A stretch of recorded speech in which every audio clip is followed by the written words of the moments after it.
Hello, hello, hello. Today is day 2 of the Sweet Release Healings Annual Summit. We are here with Charity Tate, who is going to be going over mediumship and misconceptions. I hope you enjoy her lecture, and please make sure ask her questions at the end. She loves them. Yes, I do. Thank you. I appreciate that, Andrea. I'm going to share my screen so y'all can see what I put together for you guys today and also to help keep myself on track. Let's do this.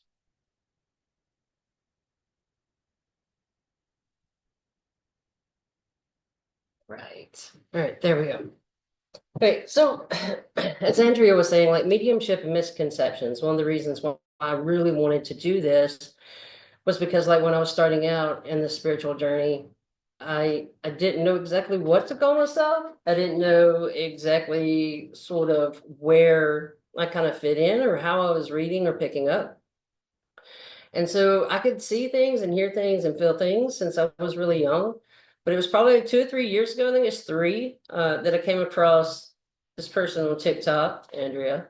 And I was listening and everything made sense. And not only did everything make sense, I knew she was telling the truth.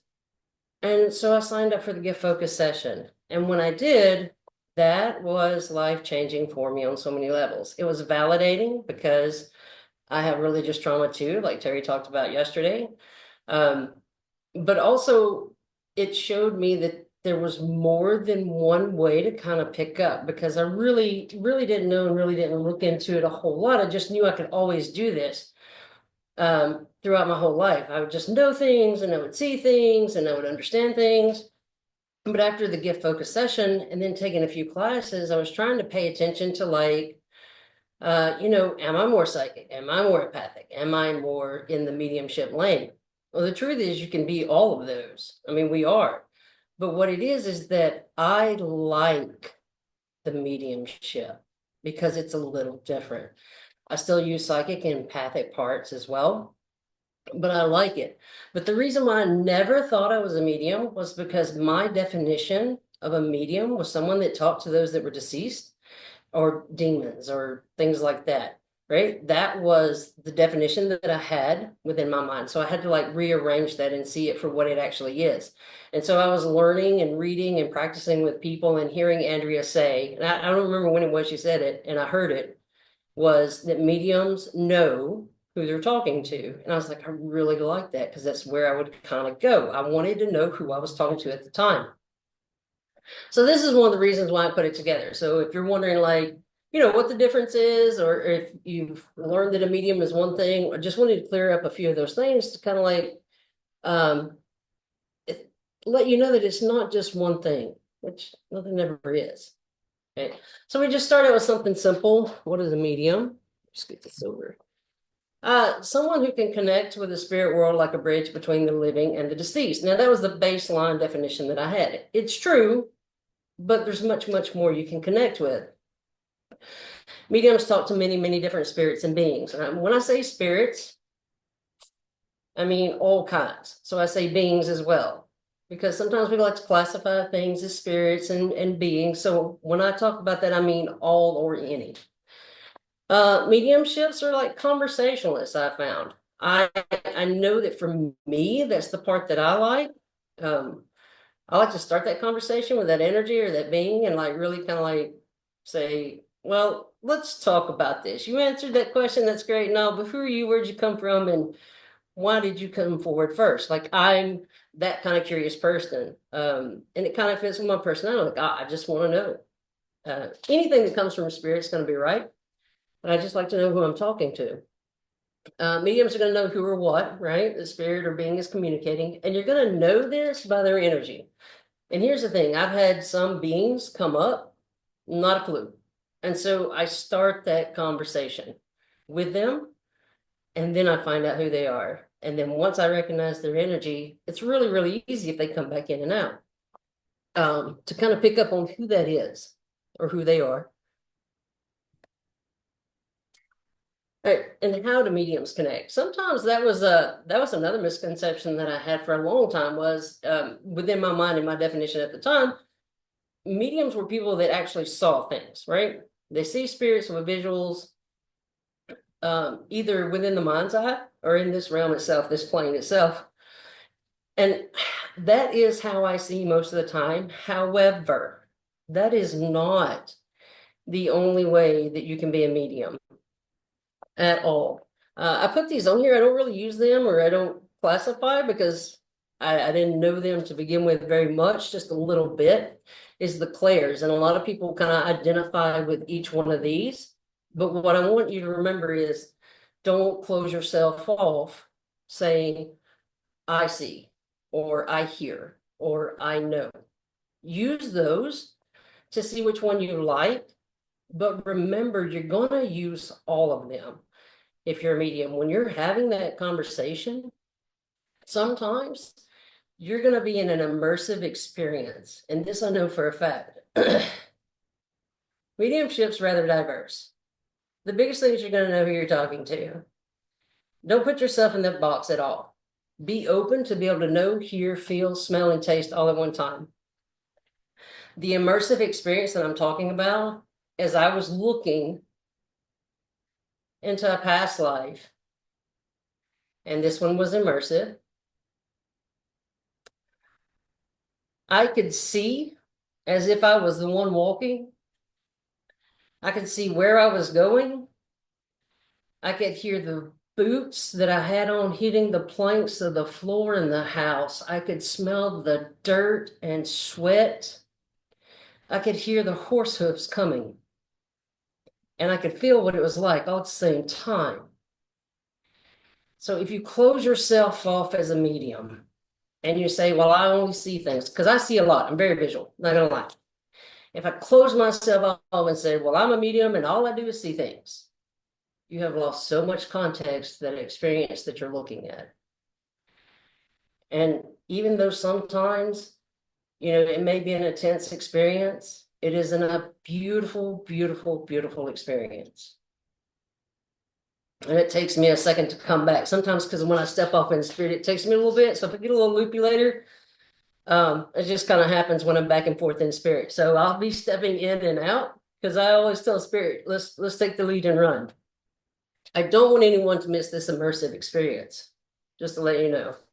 So if you use the clairs and you identify like that, that's fine. Just don't get it stuck in your head that that's all you do, because it's not. Absolutely not all you do. All right, look at a little other misconceptions. Mediums are mind readers. No. I do not want to read somebody else's mind. Don't even want to get close to it. I got enough to deal with my own. I'm good. If I want to find out about something for you, I'm going to spirit. I'm not going to your mind. Don't you worry. Don't worry at all. That's not happening. We are not mind readers. We listen to spirit. We talk to spirit. We have the conversation. Mediumship is not a universal gift. Well, that's false. I also know this teacher that can show you at Sweet Release Healing, Andrew. Absolutely. It is a universal gift, right? Like, everybody has this. You just have to know how to pay attention to it.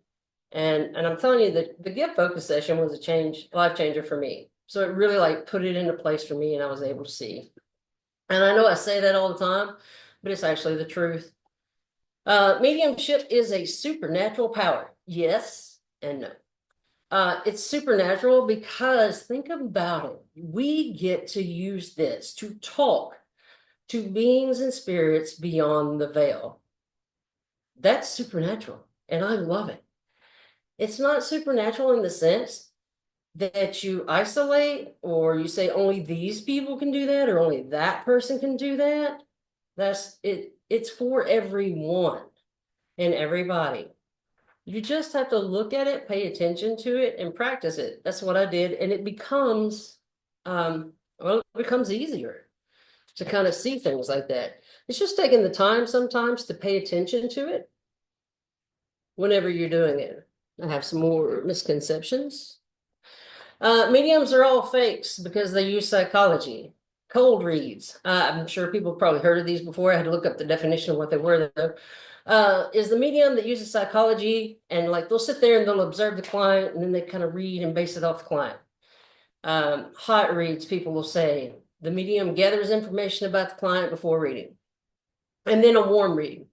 The medium uses general statements that can be applied to anyone. Not true. Not true at all. When I read, and I can say this because I've done it several times, when I read, most of the time, I'm not looking at you. Most of the time, if you've watched me read, I'm going to be looking at spirit. I may even walk off the screen. I've tried to learn to stay within frame so far for classes and teaching, but I'm talking to spirit. I don't know what you're doing. Just like when I say before classes, I'm not going to be able to read that chat while I'm talking because I'm back and forth. So I won't be looking at that. And most of the time, I'm not looking at the client through most of my readings. There was one reading I had. I've had several readings, but only one that was a paid reading. And I hadn't put my little business out there, advertised or anything yet. But I was recommended to this person. And when I was reading her, she wanted to talk to someone that had passed over. And I was like, okay, you know what? We're going to do this. She asked me the question, and I looked back because that's where people and ancestors are for me. I look back and I get everything I needed from that spirit, that person. And I come back and I told her, and she really didn't give me a whole lot of yes, no, I was just talking and told her what I saw. I asked her if she needed anything else, wanted to talk to anybody else. And I had someone else come up and I just told her what I saw. I described, as a medium, being the conduit, described what spirit showed me for that person and told me for that person. And at the time, because this is my first one, I was just trying to try it out and get it done. I hadn't asked her for the payment yet. She'd already asked me, and I told her how much, and I was like, okay, cool. I did the reading. I couldn't even get all my stuff closed out, and she paid me immediately. Like I knew she was satisfied at the end, but even while we were going through the process, she wasn't giving me feedback to read, and I wouldn't. Half the time, I'm not looking at her anyway. I'm looking at spirit. So a lot of people may say this to you about mediums, but when I'm looking at spirit, I have no idea what you're doing. You could be running around. I wouldn't even know. Um, Also, people will say that there's no scientific evidence, which for the most part, it hasn't been documented. But the thing is, a lot of people will try to find out where that's going. But now actually neuroscience is beginning to explore the regions of the brain that are associated with the mediumship process. It's actually showed some differences in the brain regions and patterns while the medium is actually trying to communicate or talk to spirits or receive in that essence. So hopefully science will catch up with us. Just for everybody else. I'm good if they do or don't. So, but I would like to see where it goes. I put this one on here as a misconception, because sometimes when you think about talking to spirits and beings and things like that beyond the veil, you think, well, that's witchcraft. Yes and no again, right? It's a big part of it, but it's not limited to. I've never practiced any kind of craft or anything. I don't necessarily claim to be a witch. There's probably rituals that I do, and I'm learning that I probably do those types of things, but this is something that was within me before I ever started to look at any kind of religion or witchcraft or practice or tools or anything like that. So I just want you to remember that, yes, it's part of it, but it's within you, the capability to do this. The tools that you use, even automatic writing and drawing, cards and rituals, it's an extension of the energy because you as the medium, you're a conduit and you're the bridge between the physical and the spiritual. So when you're asking and you're shuffling cards, it is you that is the conduit for the energy that is going through to the cards to put them in order. And when you stop because the energy is stopped from spirit, to me. And some people may disagree, but a medium is a conduit. It just comes through. Sometimes it may come out like that. Sometimes it may come out in words, cards, pendulums. It doesn't matter, but that energy is running through you and you're the one that's holding the tool. So the next one. Oops. Hang on. I accidentally bumped this up too many. Make sure. Yeah, okay. Mediums have to sit and meditate to communicate. This right here is another one that no, you don't have to do that. At any time you can connect, like be open. You don't have to be on all the time, like just wide open. But be open to where you can receive and be able to kind of pick up and then pay attention to things. For deeper conversations, you take the time to have conversations, like Andrea said, talk to them like they're your best friend. And now, do not get me wrong, grounding and self-care is really, really important. Absolutely important. But you don't have to like meditate and then be able to be a medium and talk to spirit. Today, I took extra time to kind of ground because so many people would be in class and my energy would already be kind of amped up with a little bit of anxiety and calm that down. So I did extra grounding today because I knew I was doing this. But the reason why I say you don't have to be meditating to connect is because sometimes I would be working at my desk, grading papers or whatever, and you get that something from spirits here that's light open enough to know, and I'll look up, and one walks in, sits on the edge of the desk, and I stop what I'm doing. I listen, I pay attention to what they're doing. Less than 5 minutes, they made their point. They went back out, and I went back to work. You don't have to be sitting there doing nothing for them to come in. Just be open for that. You'll find that most of the time they come in when they need to, if you're just open for it. So mediumship, we talked about the things that we're not all the time. Mediumship is a focused exchange. It's focused on a particular energy, spirit, or being, versus the psychic, which is like an answer or a drop without knowing the source of information, right? Mediums ask to speak with someone. Like a lot of times when I go to spirit and I'm looking around, I'll be like, I kind of point out and they're like, I want to talk to you. Come here, let's talk. Right. And it's usually the one that's, you'll hear Andrea say that shiny or the shiniest thing kind of standing out. It's kind of like that. But then I get closer and more invasive in the conversation. You pick up on a certain energy, you want to know who, right? A psychic to me, like for me, and how I kind of see it is a psychic jumps out into spirit, asks a question, spirit gives them the answer. They're like, thank you very much. We don't need anything else. Let me tell them. I'm more of a like, I want to know the history of where you've been, what's been going on and what's happening here. I teach history and English. It comes natural to me.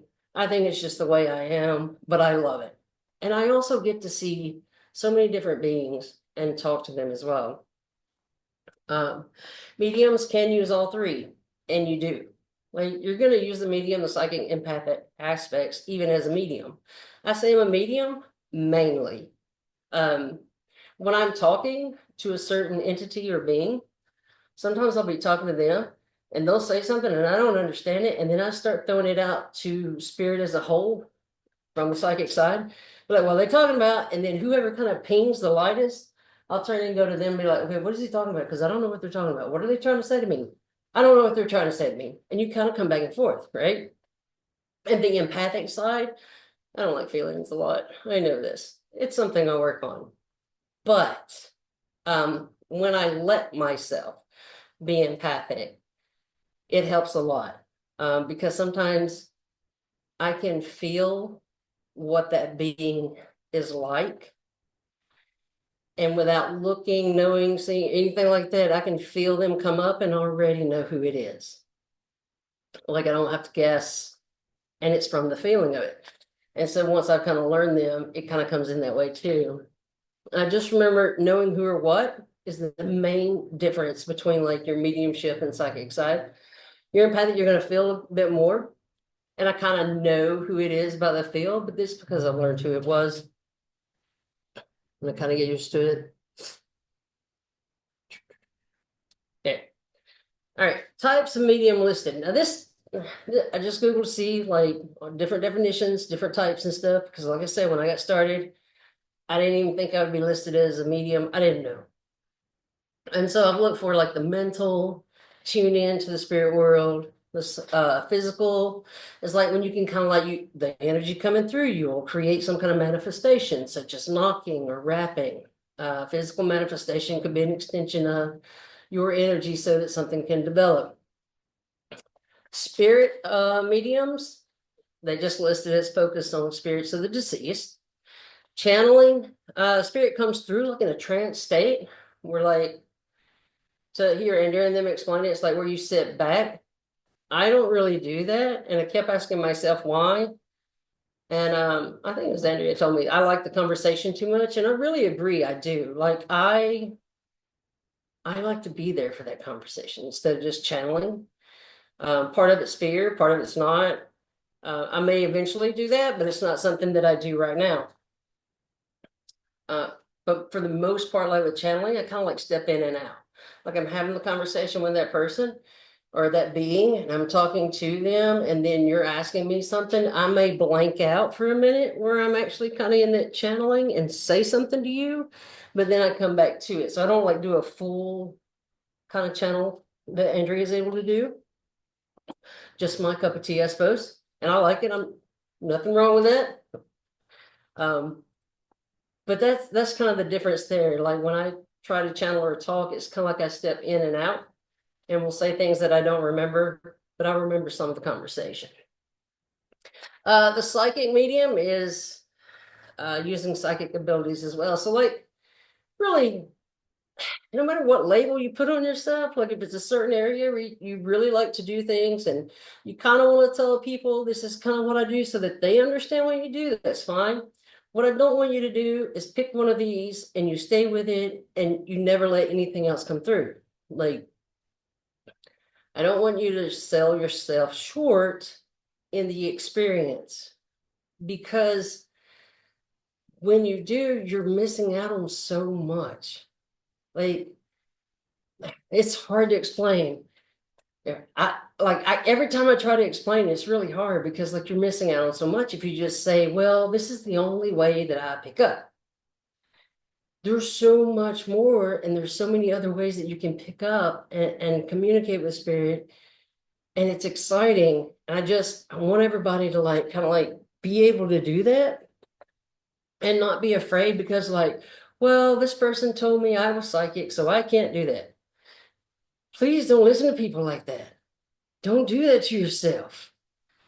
You just say, I can talk to spirit and I'm fixing to see how. One day it may be looking, one day it may be like hearing, one day it may be immersive where it's everything all at once. It just depends. So please don't close yourself off. If you don't remember anything I've said, don't close yourself off to it. All right, so I have practice time. And of course, I like speed talk when I get nervous like this. I probably ran through that. So if you got questions about any of the slides or anything, let me know in a little bit after practice. Or you can put it in the chat, and then like when we get to that, we can talk about it. So I want you to practice this right here. So you take your deep breath, right? And we're going to do like one section at a time. I made some wonderful little pictures for each section of the entourage. I took some out of one section and kind of divided them up just because it's a lot, and sometimes we forget that they belong in those groups. But anyway, and you can do a few at a time. Now, when I say pull out an individual, this is what I want you to do. Like from each group, I want you to try to single in or single out one particular energy that you want to talk to, that shines the brightest, that you want to know about. Anything that sparks your interest within that group.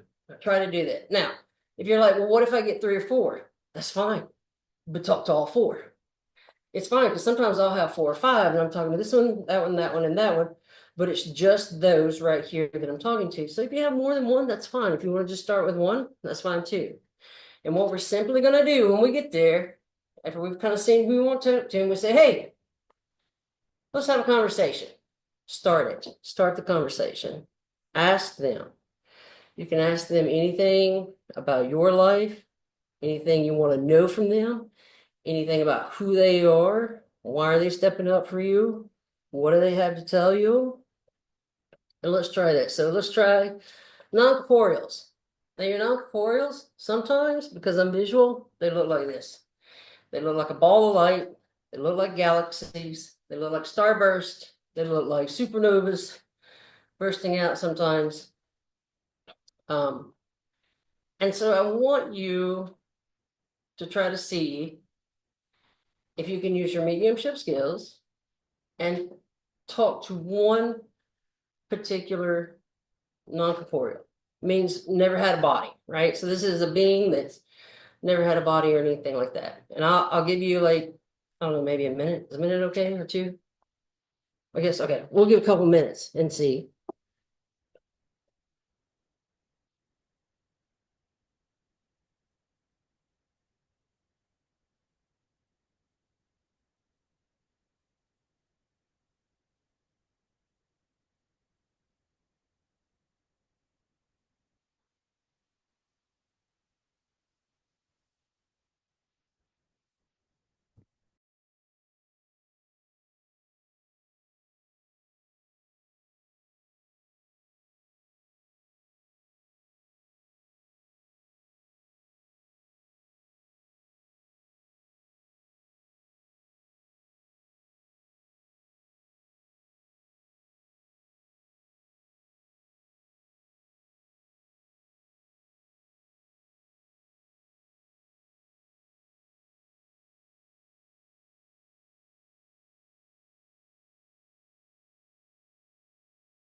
All right, it's been a couple minutes.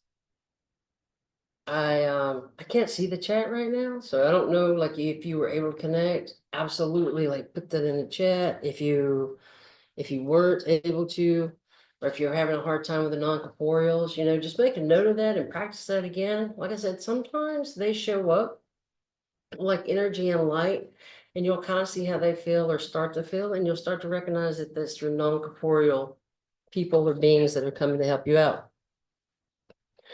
We're going to look at the next couple of ones, which would be, oops. These right here are also considered non-corporeal, right? Your angels and your demons. Now, I did not make these pictures with AI. I borrowed these from the internet. This right here is actually a statue of a demon. And this is a biblical description of an angel. They both kind of look the same. They're both kind of like chaos. Angels are a lot of chaos. I don't really deal with them as much. I don't know why. Well, I mean, I kind of do, but anyway, that's neither here nor there. I don't deal with them as much. They're a lot of chaotic energy kind of feeling. And demons, they are too, but it's a little bit different. Like you can tell the difference when you're in the presence of either or. Like you can feel the difference and you'll know the difference. Our interpretations of what they look like sometimes, I mean, they kind of look the same. And I just put that up here because like just because you see something a certain way or somebody describes something a certain way, when you're in mediumship and you see something or you hear something or feel something, ask the question, ask who it is, ask what are they for, how are they helping you out in this? And if you're having a client, just ask the same questions for your client as well to kind of see. So our perception of different things sometimes are geared toward what we assume they might be. Because like when I was little, I never thought an angel looked like that. I didn't know until I got older and was actually paying attention to it. So they look a lot alike sometimes. And they are within the non-corporeal set. Also another set in the non-corporeal, deities. I love this one. Okay. Yes, this is where like I love to go and talk about the different ones that I have encountered, and I am fascinated with it. So you'll see me get really happy to talk about this kind of stuff, especially all of it, but these especially. So your deities. One of the reasons why I started the goddess class was that I was like, a lot of people are afraid. They're afraid to seek out a deity. They're afraid to talk to a deity. They're like, I don't know how to do this. You talk to them the same way as you would your best friend. A lot of reverence with it. But deities you can actually talk to, single out, have a conversation with. They may work with you, they may not. But this is another one. Okay? So now that you've had non-corporeals, demons and angels, and deities within your non-corporeals, I want you to take a couple minutes this time. And out of these three, you pick somebody, ask if you can talk to someone.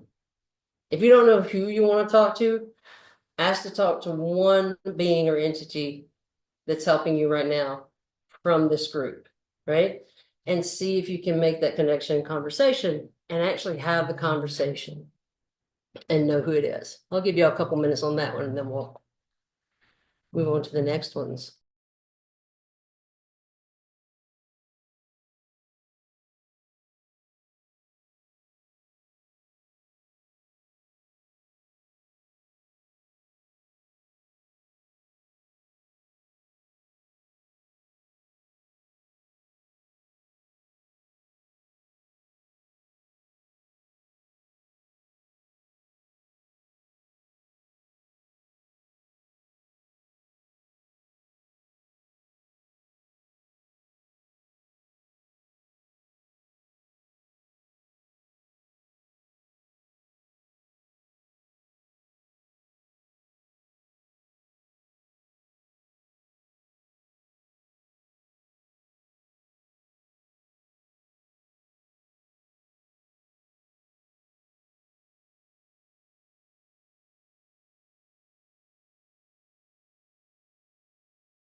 All right, so spend a couple of minutes with your non-corporeals, which is your angels, demons, deities, and those that's never been in a body. Andrew was letting me know, because I couldn't see the chat, that some people were getting silence. So if you're getting silence, what you're going to want to do is take a deep breath.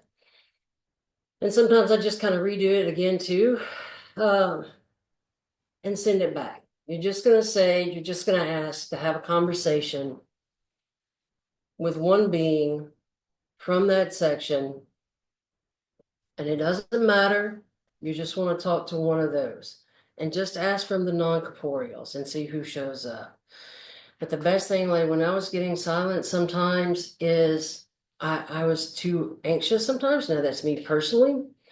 So I had to like just calm down for a second, and I just kind of say, hey, I can't hear anything right now. Can you like change the way you're trying to talk to me? Can you change the way you're trying to connect with me? Can you change the way you're coming in?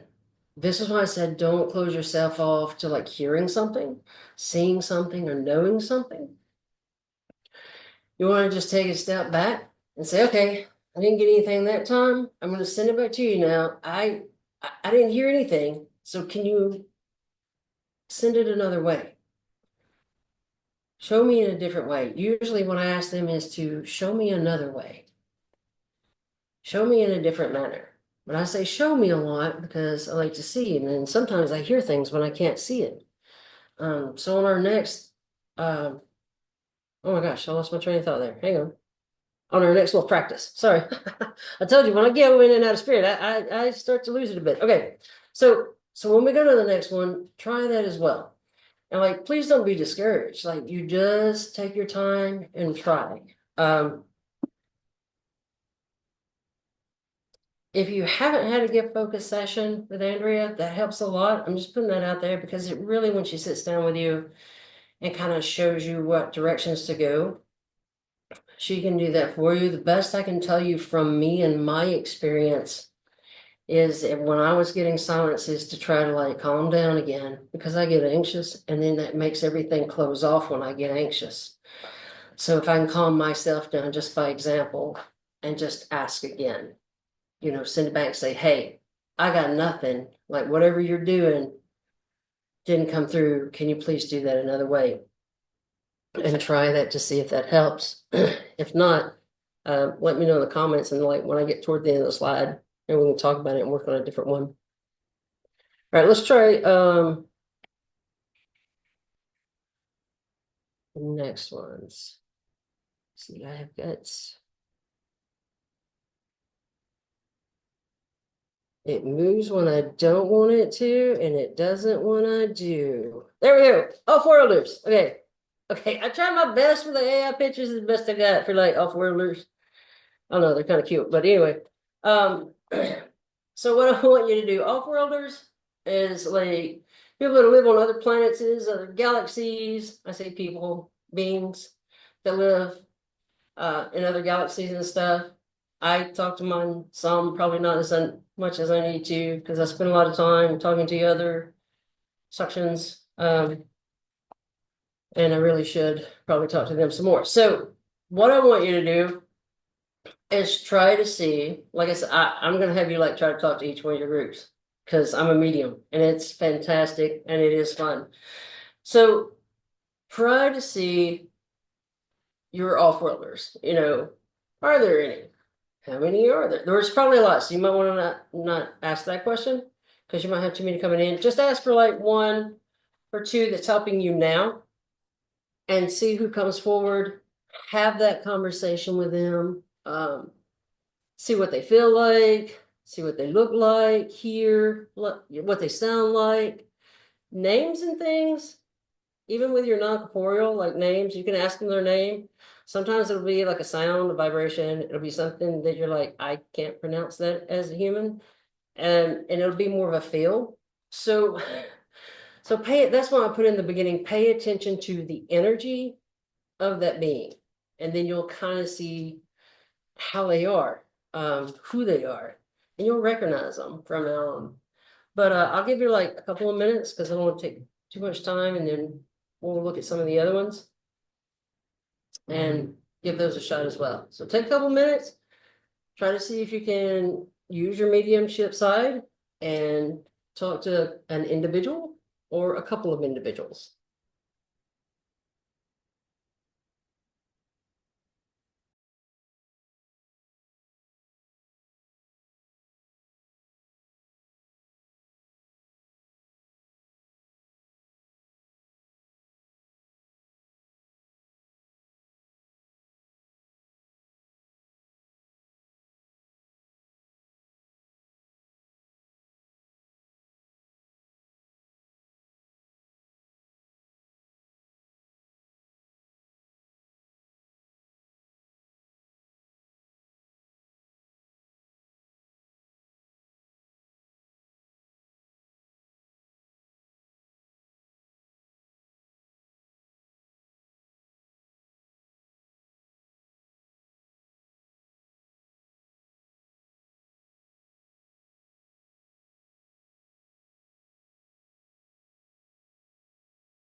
All right. So you're off-worlders. I was taking just a bit of a minute while you guys were trying to connect, and I hope you did, and I hope this time maybe it was a little bit better. I also wanted to say I'm only giving you a couple minutes to try to make a connection, and if you're fairly new to this, it takes practice. Like when I was new to this, it took a long time before I could actually kind of distinguish what things were as I was learning. So please don't be discouraged. And at any point in time, if you're like, well, I didn't get anything this time, that's okay. You just practice at it. You take that time to keep going, because if I had stopped a few times when I wasn't getting anything, I wouldn't be here, and I wouldn't be trying to get you to actually talk to these beings. Um, I really I really did have to like take time. And like I said, I'm giving you 2 minutes. And for people that are just getting started in this, for me, that's not long enough, but I don't want to take the entire day, right? Because Andrea's got a lot of good stuff. She's going to talk about your entourage and things like that. And she's really well equipped to explain to you how to better connect than I am. I mean, I learned from her, but still. So don't be discouraged with that. It takes time and it does take practice. And like I said, I'm only giving you a couple minutes to try to see if you can reach out and connect with each one of these. When you get done today, go home and practice. Like, just don't be discouraged, because it just takes a little bit of practice. It took me a little while to do it too. And to kind of understand what it is that I was seeing, feeling, and hearing at the same time. All right. So I put this one on here, elementals and your metaphysical beings. Um, Elementals are like your earth, water, fire, wind, and those spirits of like the earth and nature and the elements. Some people kind of call both of these elementals. Some say it's metaphysical. You'll hear that a lot, terminology. I've looked it up. So I'll give you my terminology for it.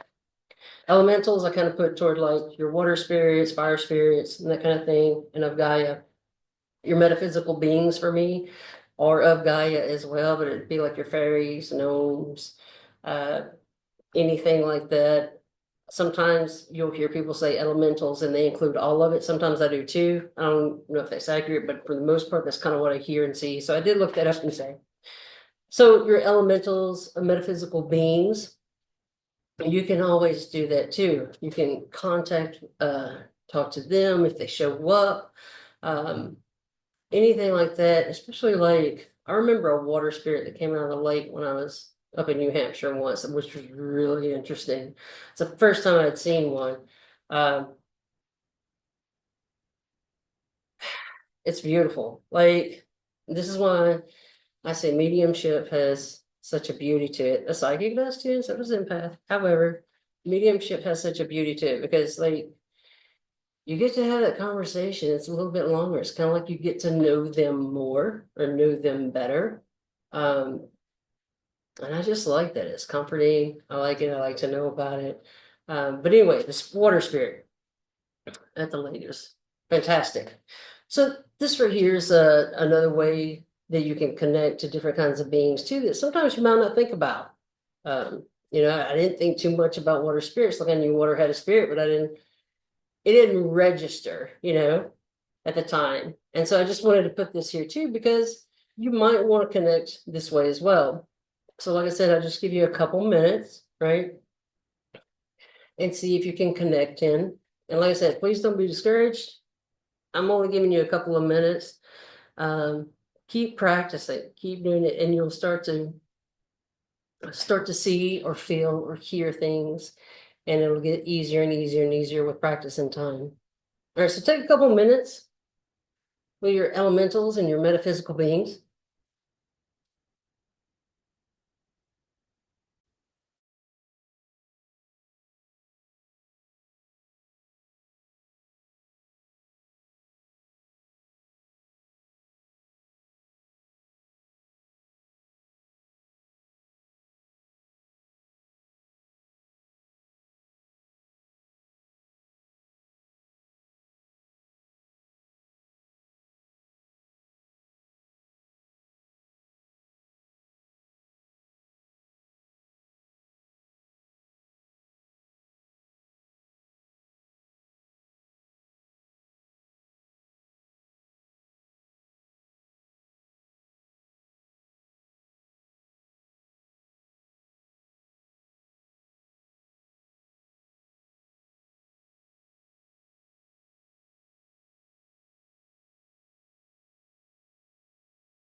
All right.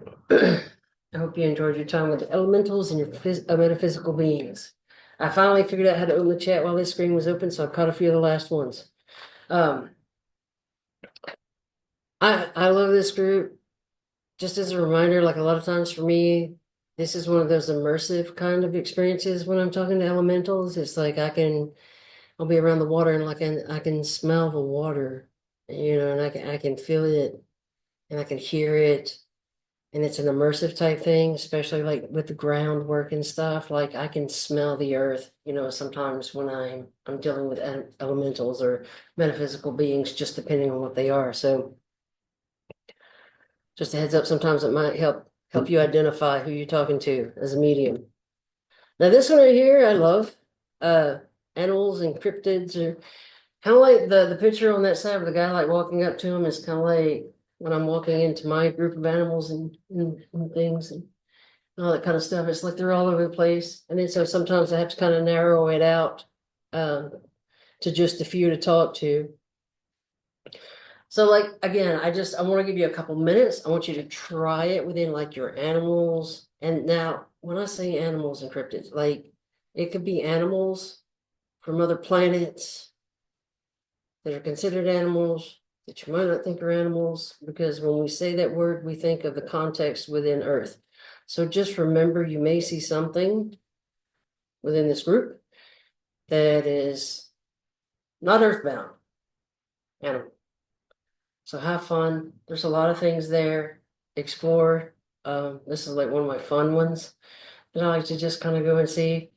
So I'll give you a few minutes with those. And then I think after that, we'll get to the humans and we'll try the actual speaking to your humans or ancestors. So I'll give you a couple minutes on this one.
All right. I hope you had fun with the animals. And if not, just ask again to either see, hear anything. You could smell any of those types of things you can use. So just send it back and ask again if you don't get anything when you're first looking. Like I said, wants to work, doesn't want to work. There he is. Okay, so humans and ancestors. I didn't think about it. I put them last and I put them first. A lot of times when I'm doing mediumship stuff, I don't really go to the humans or ancestors much. Most of the time, my mediumships, my ancestors, my grandmother will come in, and then I know it's been a while since I talked to them, and so I need to do that more often. But for me, like sometimes they come over like my left shoulder, and if I'm talking to an ancestor or human, like I just feel a pull and I'll look back. Doesn't matter. I move a lot when I read. You don't have to do that. You can sit completely still wherever they come in. So um most of the time when I do talk to them, I usually ask for the person that can help me the most right now. It's got the best advice, right? All spirit has the best advice. But usually I just ask that with my ancestors if I'm talking to them. A lot of times for me, um, unless I don't talk to them as often as other beings. But when I do, it's fantastic. Like I said, my grandmother will come in. An experience I had with her when I was figuring out what I was. And I've seen her walk like in this realm, almost like a hologram, but she was here, like I wasn't looking. I just looked up and there she was. She just walked on by like she was minding her own business and kind of nodded to me, and I said, okay, all right. This is a little bit before. And then sometimes she comes in and like for me, it's just until I see who it is and feel their energy, they kind of come in like this bright white light. Just for me, that's, I don't know, that's how it comes in. Maybe for you, maybe not. It could be anything. And like I said, I'm very visual and I try not to stay on that. You do not have to be visual to be a medium. I just happen to be. And so a lot of times I'll use that terminology. You can hear them, you can know that they're there, and you just have the understanding of what they want. Yeah, all your senses, you can use those to be a medium. So please don't let my terminology and habits of saying seeing things make you think that you're not connected, because that's just not right. And I try to say that whenever I'm doing class, because I have a tendency just to use those kind of visual terms. So please don't get hung up on that either. One of the main things is just keep all your senses open to receive in whatever manner they come through.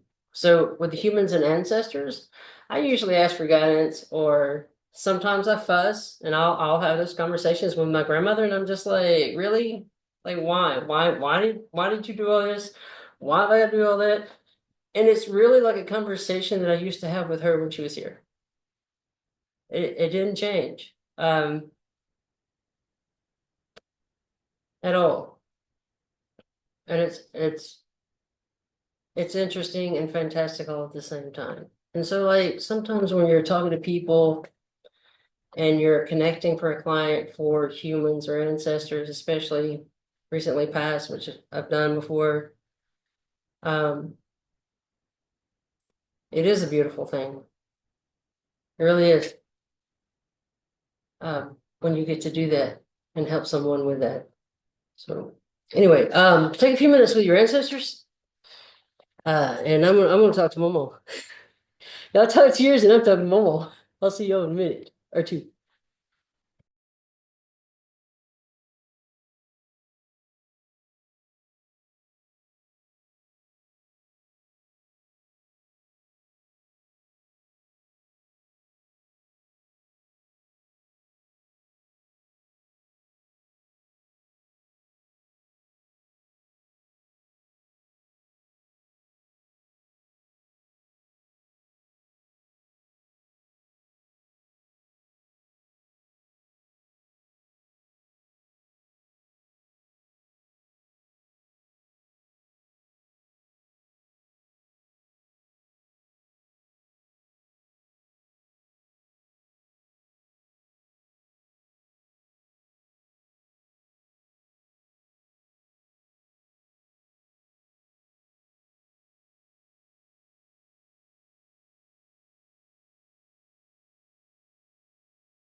All right, guys.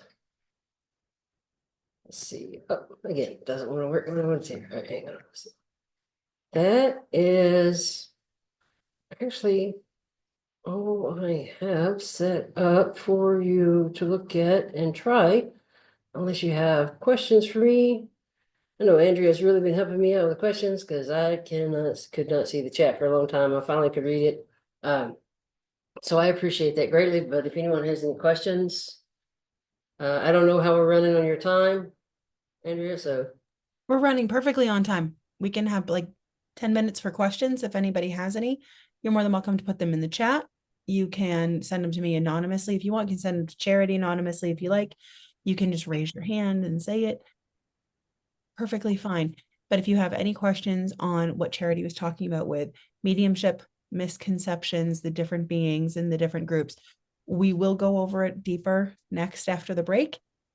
But if you have any questions for her, please absolutely let them go. No stupid questions. Nobody's crazy. And know that your question is definitely going to help someone else as well.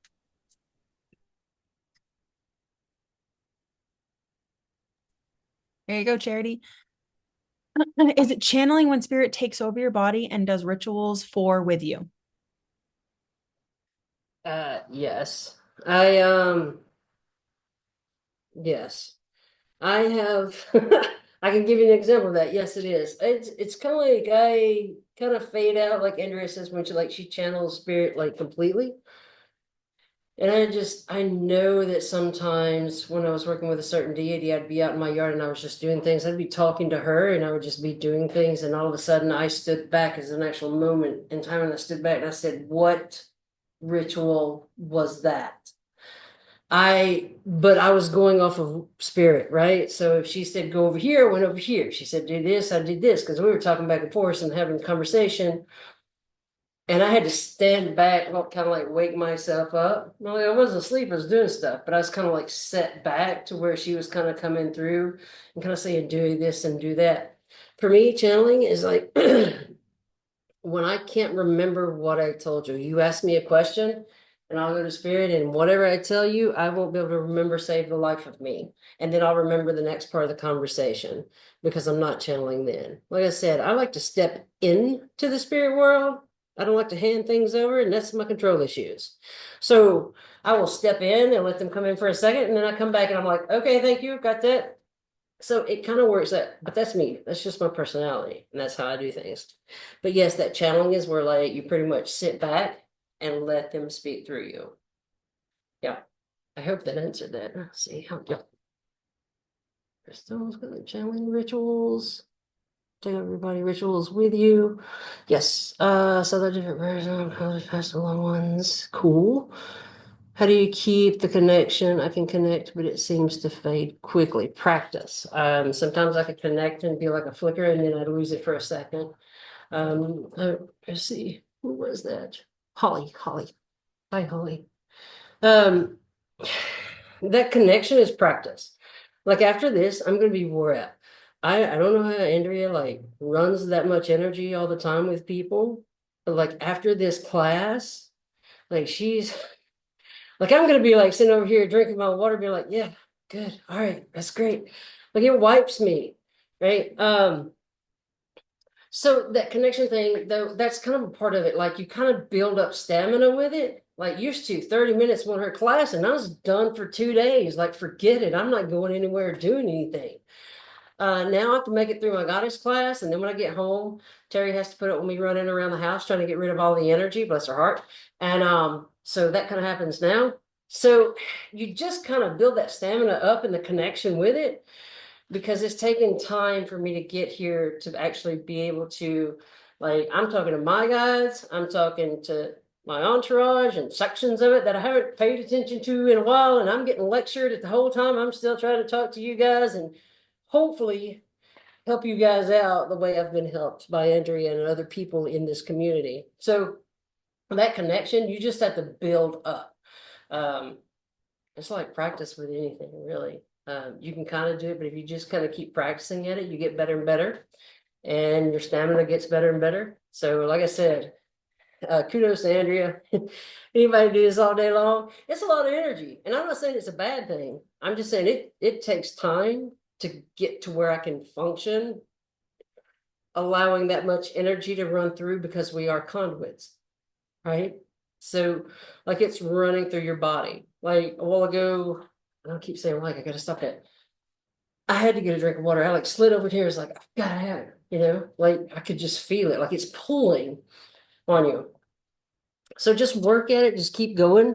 And eventually it'll kind of stay and just keep practicing. Self-care is a must, right? You gotta practice, take time, rebuild, practice, take time, rebuild. It's that same thing. Back and forth. I lost my train of thought, but I think that must have been it for you. Yeah, connection. Just build up to it. Let me back up where I can see what I'm doing here. Can you have a human family member come through you never met in actual life? Yes, you can. I'm sorry if I mumbled that question. I was reading it to myself. I think it was Jeff. Can you have a human family member come through you never met in actual life? Yes, you can. Yes, you can. I've had a few actually because we keep up with our family history fairly well on my grandmother's side. And some of them come in that I didn't know real well because I was really little, and they were gone before I was ever born. So they can come in, absolutely. I say, have spirit. Oh, that's cute. Spirit took me into bed. That's nice. What does it mean? Sorry, you see me squinting. I got my contacts in, but I still can't see. What does it mean when out of nowhere I get a blank and I feel like I'm out of my body in quick return?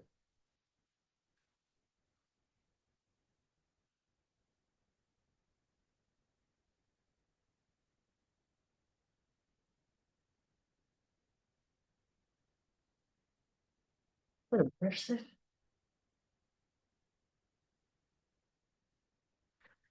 So it's kind of like that immersive where you haven't really like immersed into something, but you're stepping back for a challenge. So it's like almost like you pull back, but you actually haven't gone off into an imagery set yet.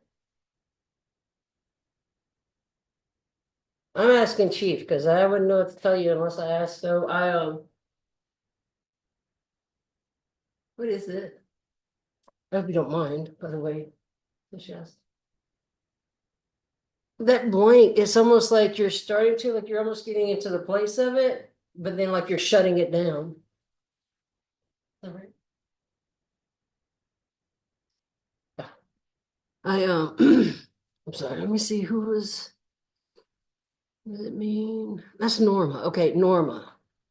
I hope that makes sense to you, Norma. It's almost like you're stepping back, but then it's almost like you're pulled right back into it, like it's shut down.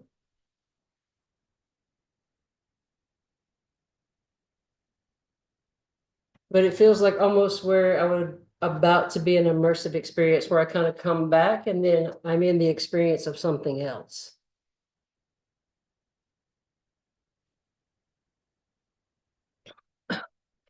Excuse me.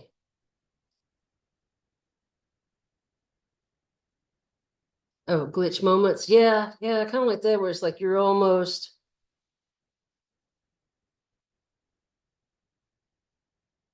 Oh, the visual speaking spirit. Yeah, I can't be still. But I like it. I don't care. I move all over the place. You can see me moving, Christine.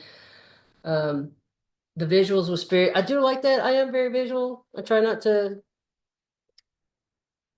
Oh wow, it's going really fast. I just lost where it was. Okay, hang on. What does it mean? Blink.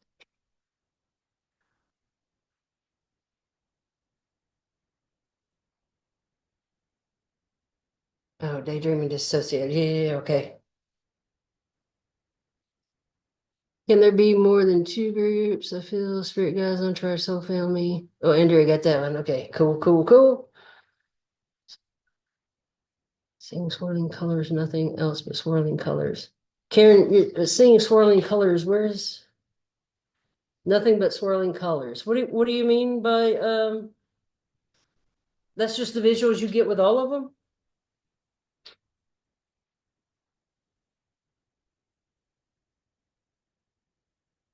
Yes, no. Karen, hello? Oh, there we are. That's okay. That's okay if you just see colors when you close your eyes. Sometimes like non-corporeals are just bursts of light colors. Like the energy from them.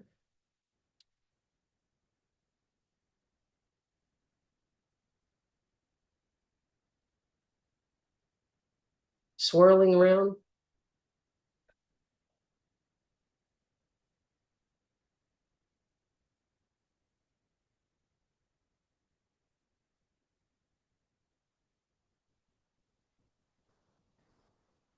Getting into visualizations. It's true. Yeah, just you can ask for them to like with my visuals and stuff, and you can't tell them like if the swirling colors and you're not seeing what it is or if it's not coming through. Sometimes this is what I've done with my mediumship. If they show me something like swirling colors or a light burst, then I start asking those questions and have that conversation. And I'm like, this is what I see. You need to tell me what that represents because for me, this is what it is and it's not helping in this situation. So what I would do in that situation was I'd just say, hey, these swirling colors, I need a definition or a label. You're going to have to do something with this so that I know how to do this and work with it. If it's visuals, because I am. They'll show me symbols and stuff, but usually it's something that I can relate it to it and then I know the meaning of it when it comes to things like that. If that helps, Karen. Yes, Karen. Apologies if I mess up your name. And lastly, Ben wants to know what's your favorite thing about mediumship? Oh my gosh. Okay. Yeah. Favorite thing about mediumship? Oh my gosh. It's like the whole time I've been here doing this today, I've had my spirit guides, I've had my ancestors up, I've had my deities that I love to talk to here, my off-worlders, and I have it open just in case anyone else wants to come in, and I just ask Spirit to lead, and I get to see them and talk to them and get from their experience and also help other people be able to do that. Like I want you to know, I don't care who you are surrounded by a team of people, beings, and their goal is to help you. You are surrounded at all times with people that are there to help you. I say people, beings, spirits. My favorite thing is just seeing it and getting to know it. All of it. All of it. And I just want other people to be able to experience it because they can. And I don't want them to be afraid of it. And you don't have to be in a box to be a medium. I love so many things about it. I could go on. All right, I gotta have to stop. Last question. All right. I love it. I love being a medium for other people. I love it. And for myself. Yeah. All right, I'm gonna stop or I'll start answering other questions. I'm gonna Thank you so much, Charity. I appreciate your time. I appreciate your presentation. Learning so much from you is always a pleasure. And I know I'm seeing it in the chat too, how many people have been working with Charity before and say just watching her talk to other beings is magical already in and of itself. So thank you so much, Charity, for adding so much knowledge and groundwork for everyone to be able to start their mediumship journey. Thank you so much, or continue along it. We are going to take a blessed 10-minute break. Get up, walk around, use the facilities, refill your water, rest. But I will see you back here in 10 minutes where we are going to go back into what is spirit. We're going to dive even deeper into everything. We're going to problem solve hands-on. We're going to have a little bit of a reminder of what we worked through yesterday. And if you really liked my slide yesterday, I'll wait till you see the ones I have for you today. You guys have a beautiful 10 minutes. Enjoy it. We'll see you back here in 10.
Welcome back from your break.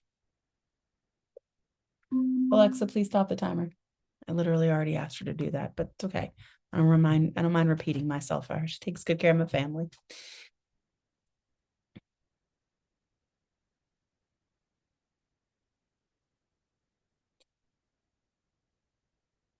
Excuse me for one moment.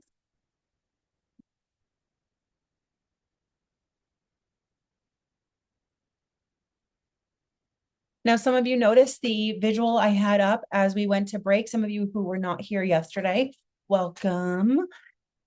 That is your summit only pricing.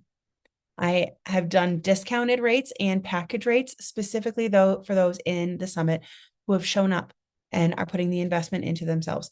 The prices are not going to be available, neither will the package after the summit. When we do the summit again next year, or if I do a different summit at some point during the year, because I'm kind of already getting ideas about like stepping into your spiritual power and like really taking what we've learned here and turbocharging it for the next summit. And I'm kind of thinking about it now. So that's how it works for me, is like spark and a spark and a spark and a spark. It's like grabbing a rope hand over hand. And I'm like, oh, we can help people this way and we can help people that way and we can help them this way.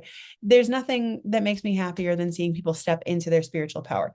So what I have done is I have discounted the gift focus sessions, both of them, the 2-hour and the 3-hour. Plus I have created a package for you that is self-paced. I understand that due to time zones and time limits, a gift focus session is not always feasible for some people, and that is perfectly fine. So therefore, we always have these self-paced programs of Empower Your Purpose. And I have included with that one, how to know if you even have gifts. So obviously we start with how do I know if I have gifts? And right after that one, Empower Your Purpose is right there as part of the package. Empower Your Purpose is usually $111, whereas the how do I know if I have gifts is $22. They are both for $97 now, just for the summit. I had mentioned also, I understand that some people are here in the summit and they're putting in the investment to themselves and they need to wait to get paid or to move funds around, because moving funds around on a weekend is not always fun. Something has come up. I am not here to judge you. I have obviously been in that situation and could easily find myself back there again. If you need me to extend that, if you need me to give you extra time, just send me an email. Let me know you were in the summit and I can give you another week or so. Just send me the email, Andrea@sweetreleasehealing.com. I will put it in the chat one more time so everybody has it. Plus, you can use that email to reach out to me and I will get back to you as soon as I can. Just keep in mind that I may take a day or two to get back to you. If it's super duper important, I get back to you faster if you're in the Discord. And Felicia, if you don't mind, if you still have all those links from yesterday for everything for especially our Discord, for the Empower Your Purpose packet. Thank you so much, Felicia. The gift focus session, she put everything up there, how to shine your light, the YouTube video we were talking about yesterday to help you protect and ground yourself and step into your light worker role nice and easy, as well as the Discord invitation are right there in the chat for you. Now, shall we get started? Because today we are going to dive even heavier into the groups that Charity was talking about. We want to know today who is in spirit. And I hear this all the time. I want to talk to my spirit guides, but I don't know who they are. I don't know what they are. I don't even know how to begin this conversation. I've tried so many times and get a whole lot of silence. So I'm going to bring up my handy dandy visual from yesterday. And I will explain this again to those who weren't here yesterday. Enjoy my artistry. It's paramount. So here we have you in as your highest self light. This is your highest self. It's you in your original form. And I'd like you to think of your highest self as an amoeba with limitless pseudopods. Each one of those pseudopods is a human being or another being on another planet as well, having experiences and learning about itself in these different roles. This is the cord that connects you to them, similar to an umbilical cord. And this is your little piece of that highest self. Often we call this the soul. Obviously, this is us just having the best time ever in this existence. It's great. Love this. Love everything about this. Love this for us. Here are your two spirit guides that are attached to that highest self line. Like I said, most people have two. Very rarely, very, very rarely will you see three in that spirit guide spot. This is the veil that separates spirit and humanity. It can often be a pain, and it can filter out some of our messages and make it so that it sounds like we have spotty cell phone service with our spiritual beings that we're trying to communicate with. It can be a pain, or it can be lovely. And here is your entourage, also known as your spirit team. This is where all the beings who support you are going to be hanging out. And look, they're all excited to see you. They really are. And honestly, this is how they look for me. I know I mentioned this yesterday, but I'm going to mention it again. It is always in shades of black and gray for me. Those who are closer to black and more in color come forward, and they are supporting more. The gray and then the lightest gray are supporting less and less as we go further back in the group. Now, with that particular group, there are a lot there, and I want you to keep in mind, there are thousands of beings there. These are the spirits that guide you. When we talk about spirit guides over here and entourage over here, and I'm only saying left and right because that's how I see them. When I'm talking to my spirit guides, I find myself looking up or right all the time. Even if I'm in the car, it's almost like I'm talking to somebody. You know how you just gently tilt your head when you have to focus forward to whoever's talking? It feels the same way. Entourage always feels eye level and to the left for me, kind of like between 9 o'clock and midnight, noon, 9 and 12. Make sense? That's me, though. So while we're going through these different groups today, I really want you to stop and pay attention to where your attention is going. Are you drawn to different parts of the room? Because you are going to be drawn to where their energy is coming from. This is why quite often, as I was saying yesterday, when I'm in readings and I'm reading people, I'm looking over here, over here, over here, over here. I'm looking down, I'm looking over there. If I'm looking down, you know I'm processing some serious stuff because I never look down. You will not catch me closing my eyes, though. That is something that, especially in the gift focus sessions, in any of my classes, especially in my school, I warn people all the time, don't build bad habits. A bad habit is to close your eyes to connect to spirit all the time. How are you supposed to do this for everyday life? When we step into our spiritual power, this is for everyday life. We're leaving the guesswork behind. We're just engaging in the conversation. We're seeing what happens, and we are becoming truly magical. I wore this shirt on purpose. I did. I was waiting for the moment to show you. I was very excited about it. I stood in my closet this morning for way too long, as I am a Libra, so we're going to give me that. And I said, what shirt are we wearing today? It has to be black because it's my favorite color. I'm always in black, but which one are we going with? Love this one. Scored this at Old Navy of all places a couple of years ago. He said, yep, that's mine. Thank you very much.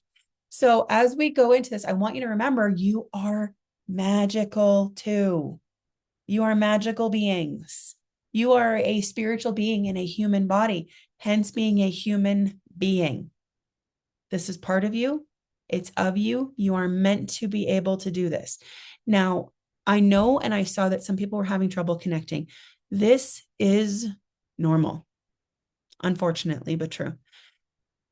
You're a spiritual being in a human body that has amnesia, that has mostly, not all the way, but has mostly been disconnected from spirit. And a huge part of being a human being is finding your way back to that, finding your way back to who you are truly on the inside. It's not an easy road for some of us, especially when I talked about yesterday, control issues and ego issues. So let's go back over what those look like again, so we can remember. One, silence from spirit does not mean that they don't want to talk to you. This is an invitation for you to ask more questions. This is an invitation for you to change your questions. Maybe don't bite off so much. Start with something smaller. Even going to a this or that or yes or no. It'll be easier for you to understand, and you'll get far more information than if you try to just go for the gold every single time. Remember, your ego is going to speak to you in 5 different ways when it is unbalanced. When it's balanced, it's just going to say to you, hey, are you sure? Because it has learned something new. And it's wondering, are we keeping this as just information? Or are we solidifying it as wisdom inside of ourselves so it's available all the time? That's all it's going to do. It's just going to ask you one time. Think about it when you're shopping. You see a different kind of shirt on the rack and you're like, And if you're like me, it's probably TJ Maxx that you're in. And you're like, I mean, different kind of shirt, but I kind of like it. It's different colors than I normally wear, different kind of material. I don't know about this yet. And you're analyzing whether you want the shirt or not. You start looking at the price. Do I have to dry clean only? How's this shirt going to play with my other outfits? Is it comfortable? And then we decide if we're going to leave it on the rack or we're going to take it. That voice inside that says, are you sure? And makes you solidify that choice. That is your balanced ego doing its job. That's a balance. If it says, are you sure, you're sure, you're sure, but you're not good enough in life without that shirt, but what if somebody else gets the shirt? That's where it's turning unbalanced, because your unbalanced ego is going to speak to you. And I do want everybody to write this down. Fear, doubt, judgment, condemnation, comparison. If you learn nothing else from today, at least learning how your ego speaks to you will help you differentiate and understand that that is not spirit. That is the part of you that is unbalanced in your mind. It's not sure. It's the part of the brain that is still wondering if that rustling in the bush is a bunny or a tiger. Do we need to run? Are we safe? Where are we at? Keep these things in mind. If you keep them in mind and you learn them and solidify them inside of yourselves, it makes your job so much easier when you're communicating with spirit and you're finding your solid footing on this. And yes, thank you so much to Felicia for putting that into the chat of the unbalanced ego of fear, doubt, judgment, condemnation, and comparison. Felicia is extremely strong in her own power, and you guys will get to see that tomorrow for our final day of the summit. Okay. First, I'm going to remind you also, as we're talking about the ego, of the ego sidebar. And again, I used my artistry to make this handy dandy, fantastic. I mean, I think it's something amazing for our time, honestly. I think that my art is really out of time and space. The ego sidebar.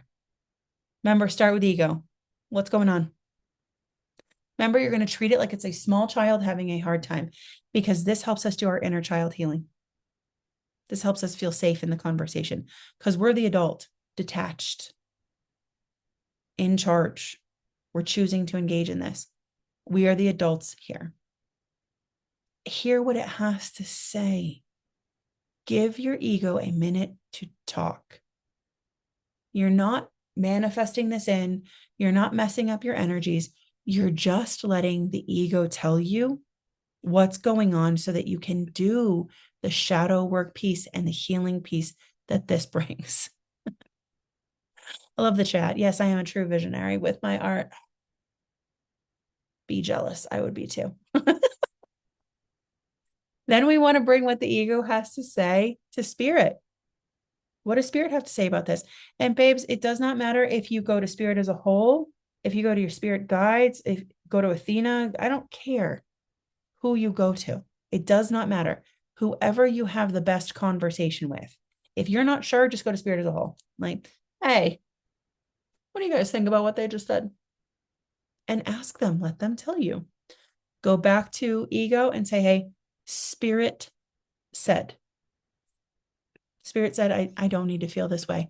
Spirit said that this is not true. Spirit said that, hey, it's okay for us to make a mistake because we've been learning from them all along. We're all right. I want you all to remember these pieces. When I see you in the chat saying things like, I'm not sure, how do I know? Get that ego in control first. And then we go to spirit and we ask them, How do we know for sure? So here's a little exercise for you. Big deep breath, big fast full inhale, hold for a heartbeat or two, and then a super duper slow exhale. Stop and check your light. Check front, sides, above your head, below your feet, and behind you. Where do you feel like it is? I don't care if it's visuals or hearing, feeling, seeing, and on any of it. I don't care. It does not matter. It matters that you know in whatever way you know. That's perfect. But I want to get comfortable with the body, mind, and spirit alignment. Where's your light? Remember, you're not going to be judged on it. Just treat it for shits and gigs. Now pop back into your heart space. And we say to the highest self, show them some kind of experience. This is where I feel like our light is currently radiating and shining out to. Where would you have it be? And let them tell you, let them show you, let them do it for you. There is no reason for you to need to take control of this, especially when your highest self knows the people you're going to be around, the energy of the space you're inhabiting, and the energy of the situation that's coming up now and next. Let them do it for you.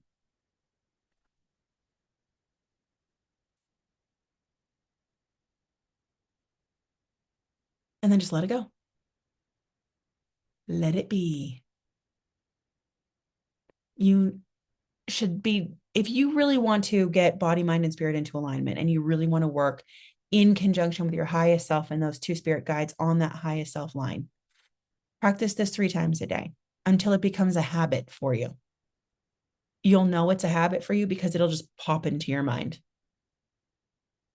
You'll be in a situation and you'll feel a little funky or a little off, and it'll pop in. Where's my light? Oh, yeah, I should probably check that, huh? Because you'll be staying nice and open more often. You'll be working in conjunction with it, which that's what we want. Your spiritual connection should come with a big level of ease. If it's not, if it's perpetual silence, if you're really insecure about this, I'm just not sure, your ego is still in charge. Because remember, your spiritual connection is you. It's not outside of you. It's not separate and different from you. Any questions so far on any of that I can help with? That's okay if your light is flashing on and off. You're still getting used to this. It's not going to be perfect right away. So we're going to just monitor it over time, like over the next week, and see what happens. We're going to let it show you and give it some space. We don't have to have things perfect right away. I know a lot of times because of society and societal pressures, we worry about making mistakes and we second guess ourselves over and over and over again. Am I doing things right? Am I doing it right? Am I doing it right? I have never learned anything by doing things right. I have learned best by fucking around and finding out my entire life. My entire life, I have learned so much more from making mistakes and saying, oh, okay, well, I didn't like that result. Let me shift and change that a little bit over here. You learn more by doing hands-on and allowing yourself the space to make mistakes, to pivot, to try something new, to change than you will ever learn from doing things right. Keep that in mind. I'm a huge advocate of making mistakes. Let's make them. Let's do it. Why not? Let's throw ourselves in and play and have fun and see how this works for us. Because that's how we learn. That's how we find our path. How do you deal with situations where your ego is too big to manage? I've never had a situation where it is too big to manage. If we are trying to bite off more than we can chew, 100%, it's going to be that molehill that turned into a mountain so fast. So instead, take it in pieces. Why do we have to take it all at once? Who said that? You can take it a piece at a time. You can have that one little piece of okay, where is this actually going to? Say your ego is saying, you're crazy, you can't do this, you're not worthy enough. Oh shit, that's a lot to bite off, right? Take it in pieces. Okay, what's the first thing they said? You're crazy. Well, this is a shared experience from people all over the world. We don't really need to check with spirit for sure to stop and say, is that logical or not? It's not. People from all different backgrounds, all different cultures, connected and disconnected from each other, all believe in some kind of spiritual connection. They all have their own spiritual stories and mythologies as they've come through time, and they all believe in it in some way, shape, or form. Some put more control on it than others.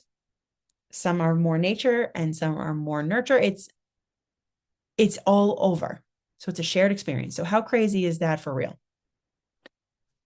Then it says, you're not any good at this. Well, of course I'm not. I'm just starting. I'm just learning something. I didn't learn to tie my shoes in one go. That took a little while. And this is way more complicated than tying your shoes because you've got how many years of self-doubt built up to overcome to even give yourself a moment to try this? Of course, it's going to be a little bit more complicated and difficult. I'm here to simplify that and take that part away and help put that into manageable pieces for you. And then the last one, you're not good enough. Well, why not? A spiritual being in a human body. Exactly what have you done in this lifetime to warrant so much self-doubt? You sometimes the ego acts like we sunk an entire ship by not listening to the captain and harmed a whole lot of people on purpose and committed mass genocide. Calm down. It's really not that big of a deal, I promise. If we keep it in balance and we just look at it logically, and this is why I am not the kind of reader and teacher who is ever going to tell you to shut off your brain. No. Let's just get it in balance.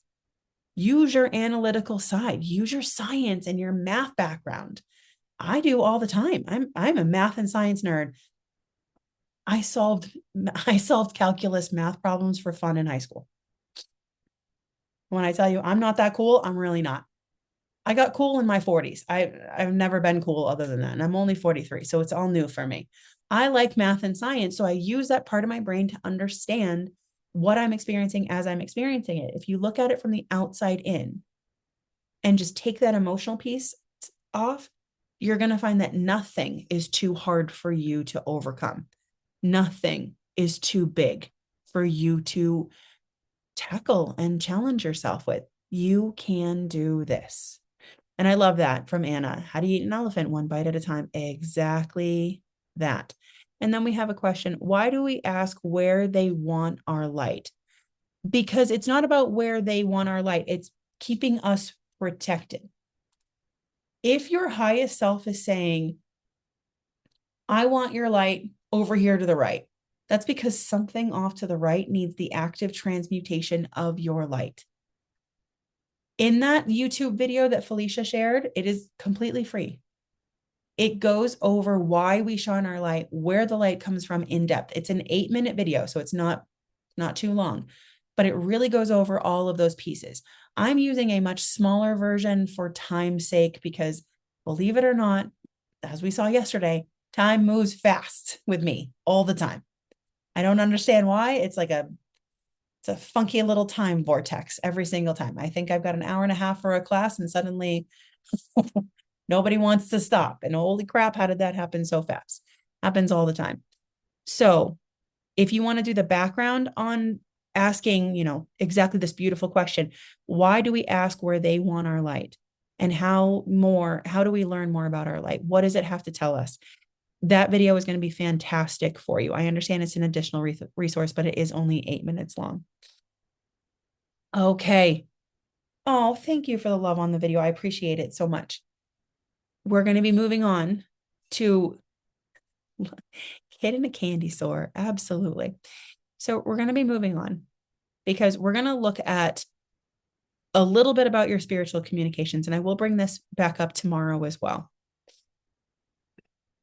This is how we are currently communicating with spirit. You ask a question, you get crickets.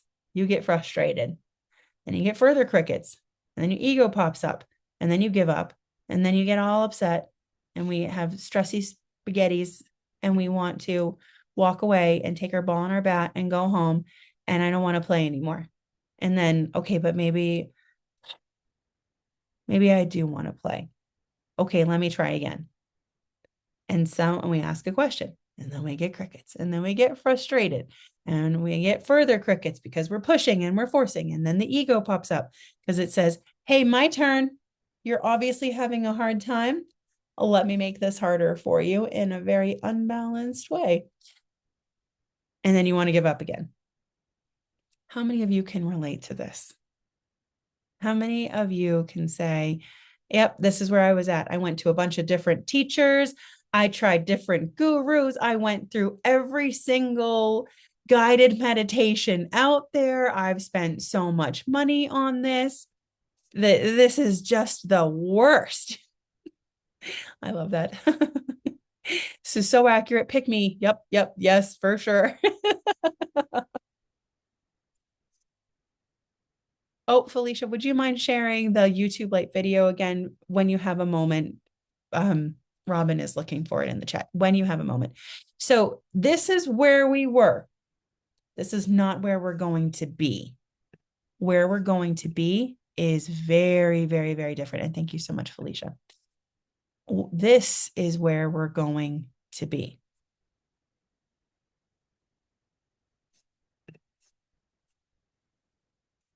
I love when I click the wrong buttons and I was like, why does that look different? Because I'm not very tech savvy and I catch on a little late when my guides are like, they're just shaking their head at me. Like, that's helpful. Just shake your head at me. That's fun. This is how we now talk to spirit. Start talking. Conversation. You're going to let spirit answer and you're going to engage in the conversation. We are not going to treat this like it is a job interview. We're not. We are not going to treat this like it's perfection, because let me just remind you guys, does this look like a job interview? Does this look like perfection? No, it's a little messy and it's a little different, but it's part of you, right? It is here for you all the time. We don't engage in perfectionism. We engage in what works and allowing that to continually evolve us and show us what's going on. And this handy dandy, much simplified way is what we're going to be engaging in today. And I highly suggest you try this well after the summit. And like I said, the Discord is there to help you.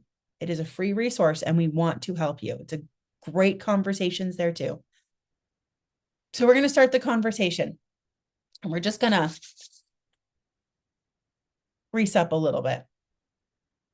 We're just going to give this to spirit as a whole. Just no particular groups, no particular beings. We're going to take it nice and easy. And we're going to start the conversation with them about what they think about this summit.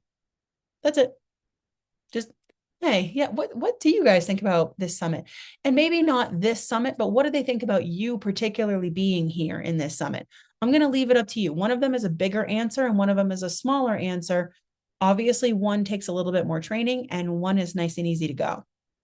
And let's put it in the chat. How do they feel about you being here in this summit, or the bigger one?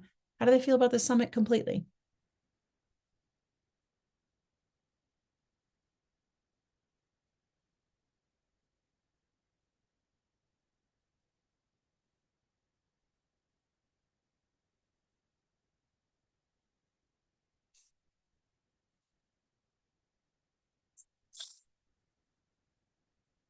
It's a rave.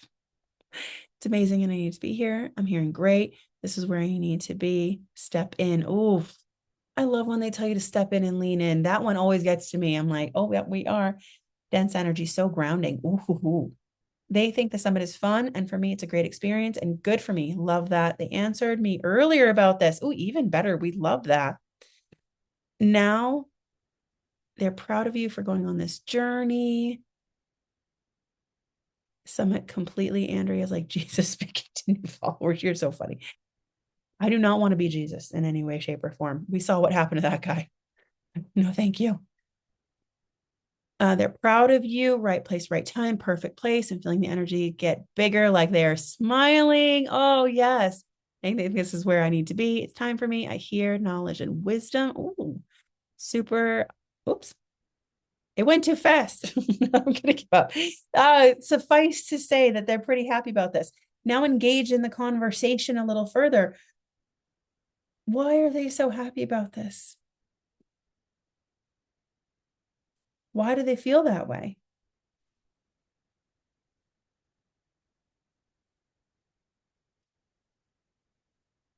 Engage in the conversation fuller.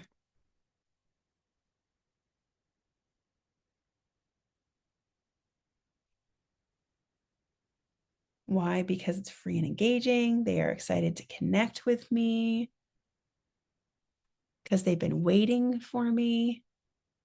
They said, go get your education with thumbs up. Oh, we love that. They've been waiting to connect, expanding people's understanding and making connections. They're glad to see me thrive in the space I'm meant to be. See, we love this. Well, we love this, love this, love this. Now, what do they want you to do with the information you're going to gain, not just yesterday, but today and tomorrow? What do they want you to do with what you're getting from this summit?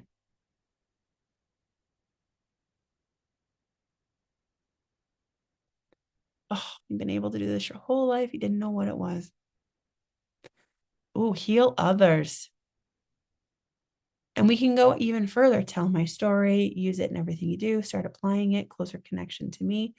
Now, for those who are saying, especially with others, how? Heal others in what way? Is this emotional, mental, physical, spiritual? Which way are we going? Step into your power. It's about time. And then what do you do with your power? Very loudly. Do you? Yes.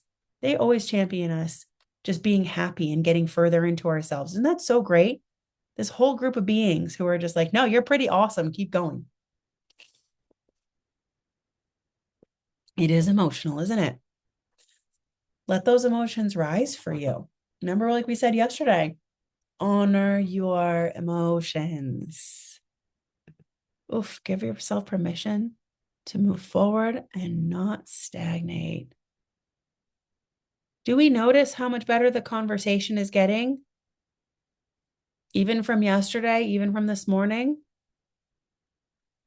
Just engage in the conversation. It is so much easier for you. It does not need to be complicated. Oh, I asked, what do you want me to learn? Answer, to hear more. Absolutely. Absolutely. Always. They love that word more, don't they? Which, by the way, little sidebar here, if spirit says, hey, there's more, don't say what else is there, because the conversation will never stop, or you're going to get crickets, because that answer is going to be so big and your tube is only going to be this big and it's not going to work. Instead, try, what is the more you're talking about? Getting a little bit specific with them will always give you great information. We are going to move on next to the different beings that we talk to. Now, Charity has already talked about these, and I'm going to just dive into them a little deeper. We're going to start with those non-corporeal beings. Non-corporeal is just a blanket term we use for not having a body. These are not necessarily ghosts. These are beings who have chosen never to incarnate again. These are beings who have decided that they are good as they are.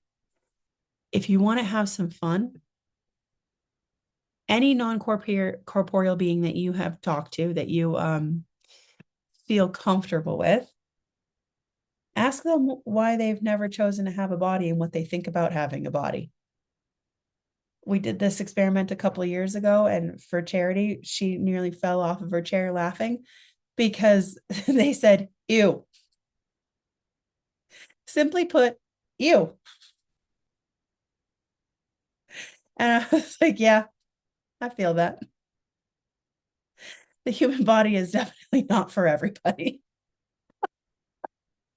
And we got to have so much fun talking to that one being. Immediate disgust, meat suit, too much work.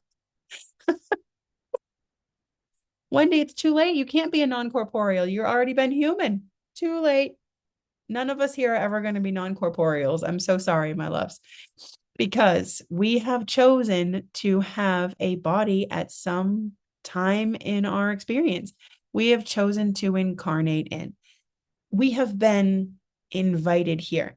Now, when we are in our original form, that conversation of being invited to humanity is one of the highest honors you can be bestowed. To help a species evolve, to be part of the evolution and raising consciousness project of this planet. Really? Me? I can. We get excited for this. We get excited for changing and shifting and growing to help a group of beings that are different than us, or maybe now part of us, develop. You will see a lot of starseeds take this very seriously, because those starseeds are beings who have had lives on other planets first, and they've already been part of that other planet's evolution. Where humanity is now, we've already evolved out of that, and we come and bring everything that we've learned from ours and bring it to humanity, and we get very frustrated with humanity that they disagree with us, because how dare they?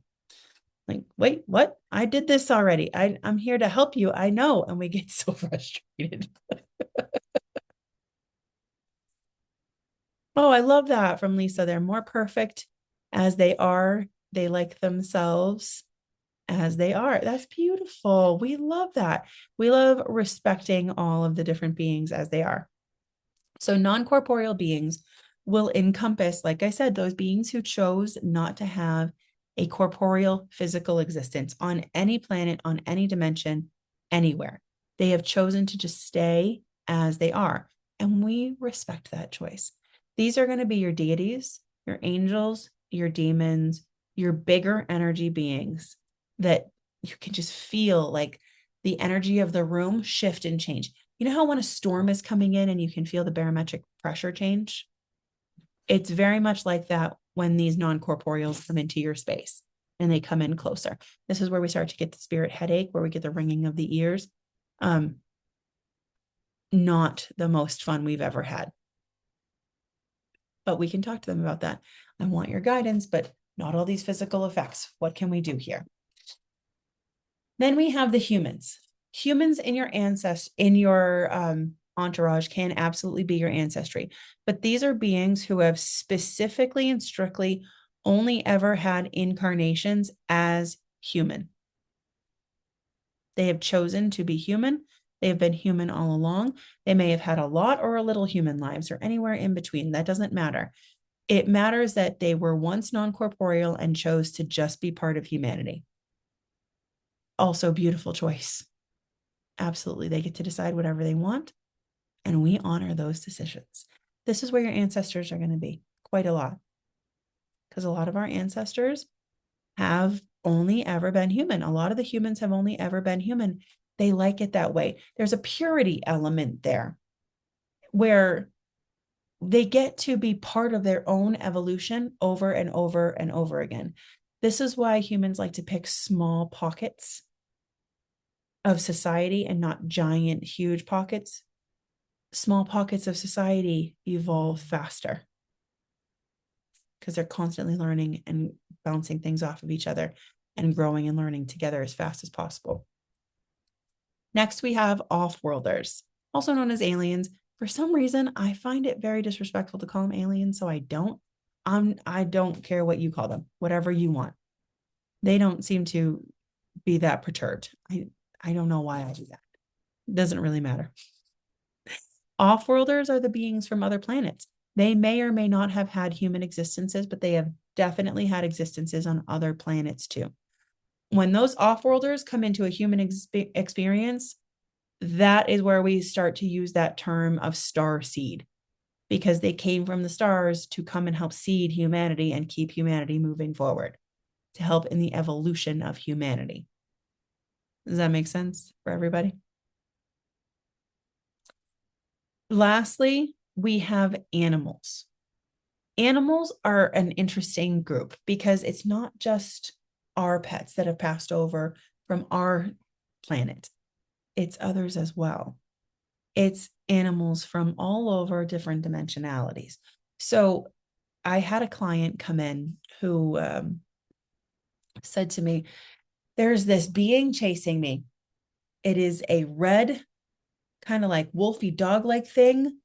And it's huge and it's terrifying. I'm so scared. And it chases me in my dreams often. I said, it chases you. She said, yeah, I'll be standing there in like these weird woods and then I'll see it and I start running and it starts running after me. So I'm hearing from spirit, it's not exactly what's going on. It's like, okay, that's not exactly what's going on. What is going on then? And they start unfolding it for me. They start showing me I absolutely see her standing in the weird woods. And I'm like, that's not Earth. And I was looking at it and I was moving the images around and I was like playing them a little bit forward and a little bit backwards. And I was thinking, that's not our planet. This feels different. I was like, okay. Is this their planet? And I go to my guides for verifications all the time. Is this their? Nope. Okay. Definitely not. Okay. Definitely not Earth, not ours. Okay. Fair enough. And then I see it. For me, it doesn't look that scary. It just kind of looked like a red, funky, flat face, big teeth with like these tentacle things coming out, but very, very red. And I was like, okay. Jarring, yes, but not scared. There's not much I'm ever afraid of in human life, definitely not in spirit life. So I said, okay, what happens here? She she took off running and I saw the being stop for a second and I saw like a dog cock its head and get quizzical and then chase. And that little movement right there, I said, okay, hold on. Let's isolate that one piece. What was that all about? And they said, pet. Said, oh, what do you mean by pet? Companion animal from this life on this planet. And then the paragraph started. It started out with one word, bunch of visuals, one word. I asked more about it, engage in the conversation. There goes all the data. There it all comes in flooding. Okay, very well done. Thank you very much. So I'm getting all this while my client is continuing to tell me about how terrifying this is for her, which like I can understand. I'm not going to poo-poo her for being afraid. I said, okay, so what happens when it catches you? She said, it doesn't. I said, okay, well, tell me more about this. It chases you, it chases you, it chases you. And then what? And she said, it just stops. It just stops. And excuse me for one moment.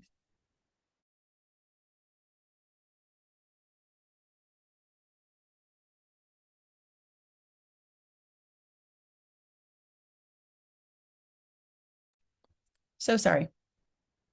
Children do not respect the sanctity of a spiritual summit, no matter how many times you prep them. So I said, okay, what do you mean it doesn't like catch you? She said, usually I stop running, I trip, I fall, some kind, and it catches up to me and it just gets really close to my face and stares at me. So I had to ask her, so what are we afraid of here? It doesn't hurt you? She said, no, never hurt me once. What are we afraid of then? And she said, I don't actually know. It's chasing me. And I said, I know, but I think it thinks it's a game. And her whole countenance stopped and changed. And I said, let's bring your spirit guides into this too. Because that's one thing I really like to do in any kind of psychic medium session is, okay, let's bring your team into this too. Because I can tell you all day long, but if you experience it on your own, that solidifies the knowledge and we can take away that fear and we can fix that challenge, work on that problem. So her guides come in and they step in and they're just giggling. And I was like, not helpful, not, not helpful at all. Just giggling, laughing at her is rude. So they're still giggling and they've got their arms crossed. And they said, yeah, she's terrified of this thing. And I was like, why? They called him Cujo. And I was like, Cujo, huh? We're just gonna go with that. Okay, fine. We're gonna go with that reference. And I'm telling my client all of this, and she starts to relax and relax and relax more and more. And now they talk. Now they're friends. She hasn't had that dream since. since she got to see what this animal was really there for. Quite often, the different beings in these groups come up in very scary ways. Non-corporeals usually do feel like big god-like beings, and like Lucifer himself, or like Archangel Mike. It feels like this because they're so big. Off-worlders often will show up in shadow because they know you're going to be scared of what they look like. They know you're not going to like the way that they present themselves to you. And they know if you're afraid, what happens to your tube of communication with spirit, right? Cinch. So they will come up to you in ways that they feel are easier for you to understand and are better for you. I have absolutely argued with them over this one, especially about sleep paralysis. How many of you have ever had to deal with sleep paralysis? Do you know how much I learned by going through it myself? A ton. A ton. And I was thankful for the experiences too, because sleep paralysis is a pain in the ass. I'm just going to call it like it is. God, it's annoying, rude, honestly. What happens in sleep paralysis is your spirit starts to leave the body, not completely, because that means you'd be dead, but it goes home to refresh at night when you sleep.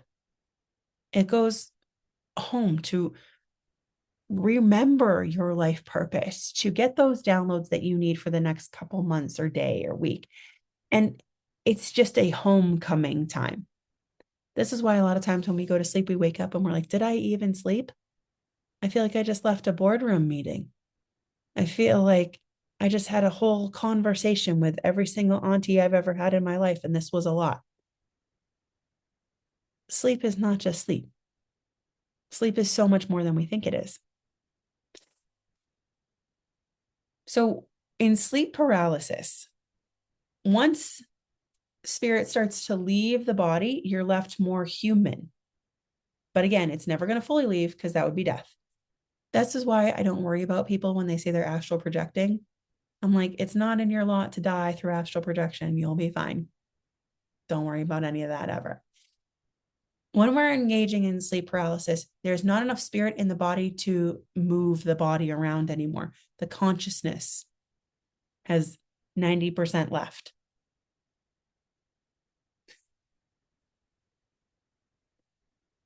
You ever notice in sleep paralysis, you're fully aware of how many beings are standing around you? Do you ever have that one?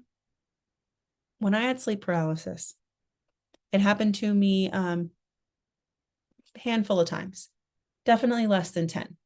Every single time I was conscious and awake and alert, and I was fully aware of the fact that I couldn't move my body. Sometimes I would remember, but sometimes it would just show up as my left arm heavily aching on the inside of my elbow, because that was my cue to pull more spirit back into my body. Is if I could move that arm, I'd be fine. I'd be absolutely fine. The one that was the biggest for me, that taught me the most, was I was laying in bed and I couldn't move. And I saw all these beings around me, and some of them even had clipboards writing things down, which rude, right? And I said to them, hey, can you guys help me? I can't move. I need help, please. And I remember thinking to myself, these guys are jerks for just sitting here and just watching me struggle. And I mean it when I said, you're rude. I said this to all of them, like, you're really just going to watch me struggle with this? Beings from all over. Some looked like an amoeba.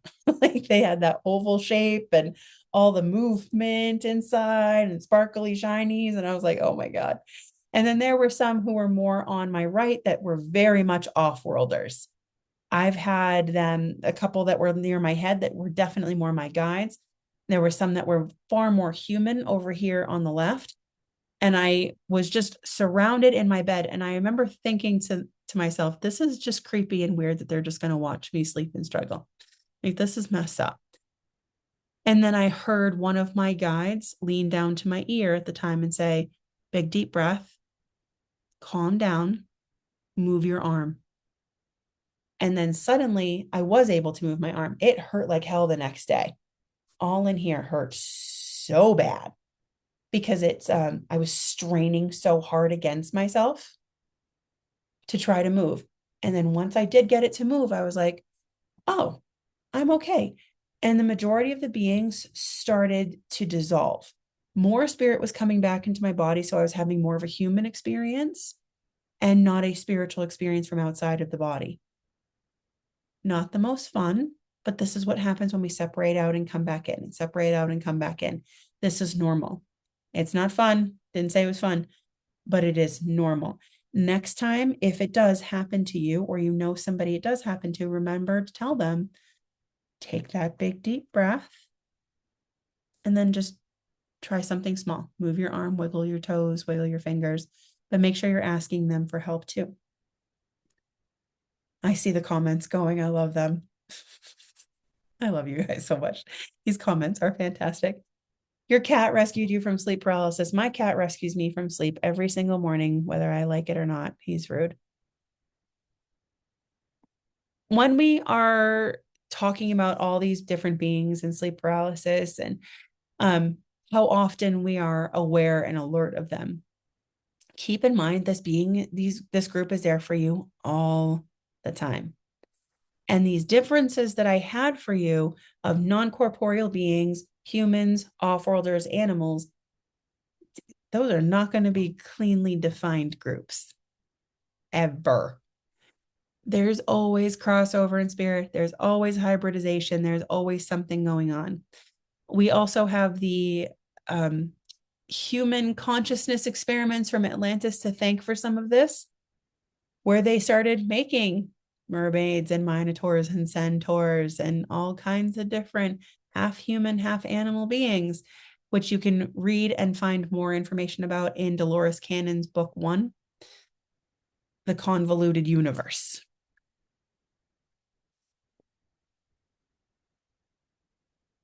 That's a whole other thing to dive into.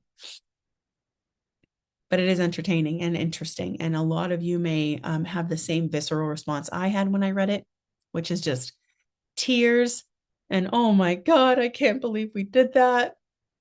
You'll see if you choose to read it.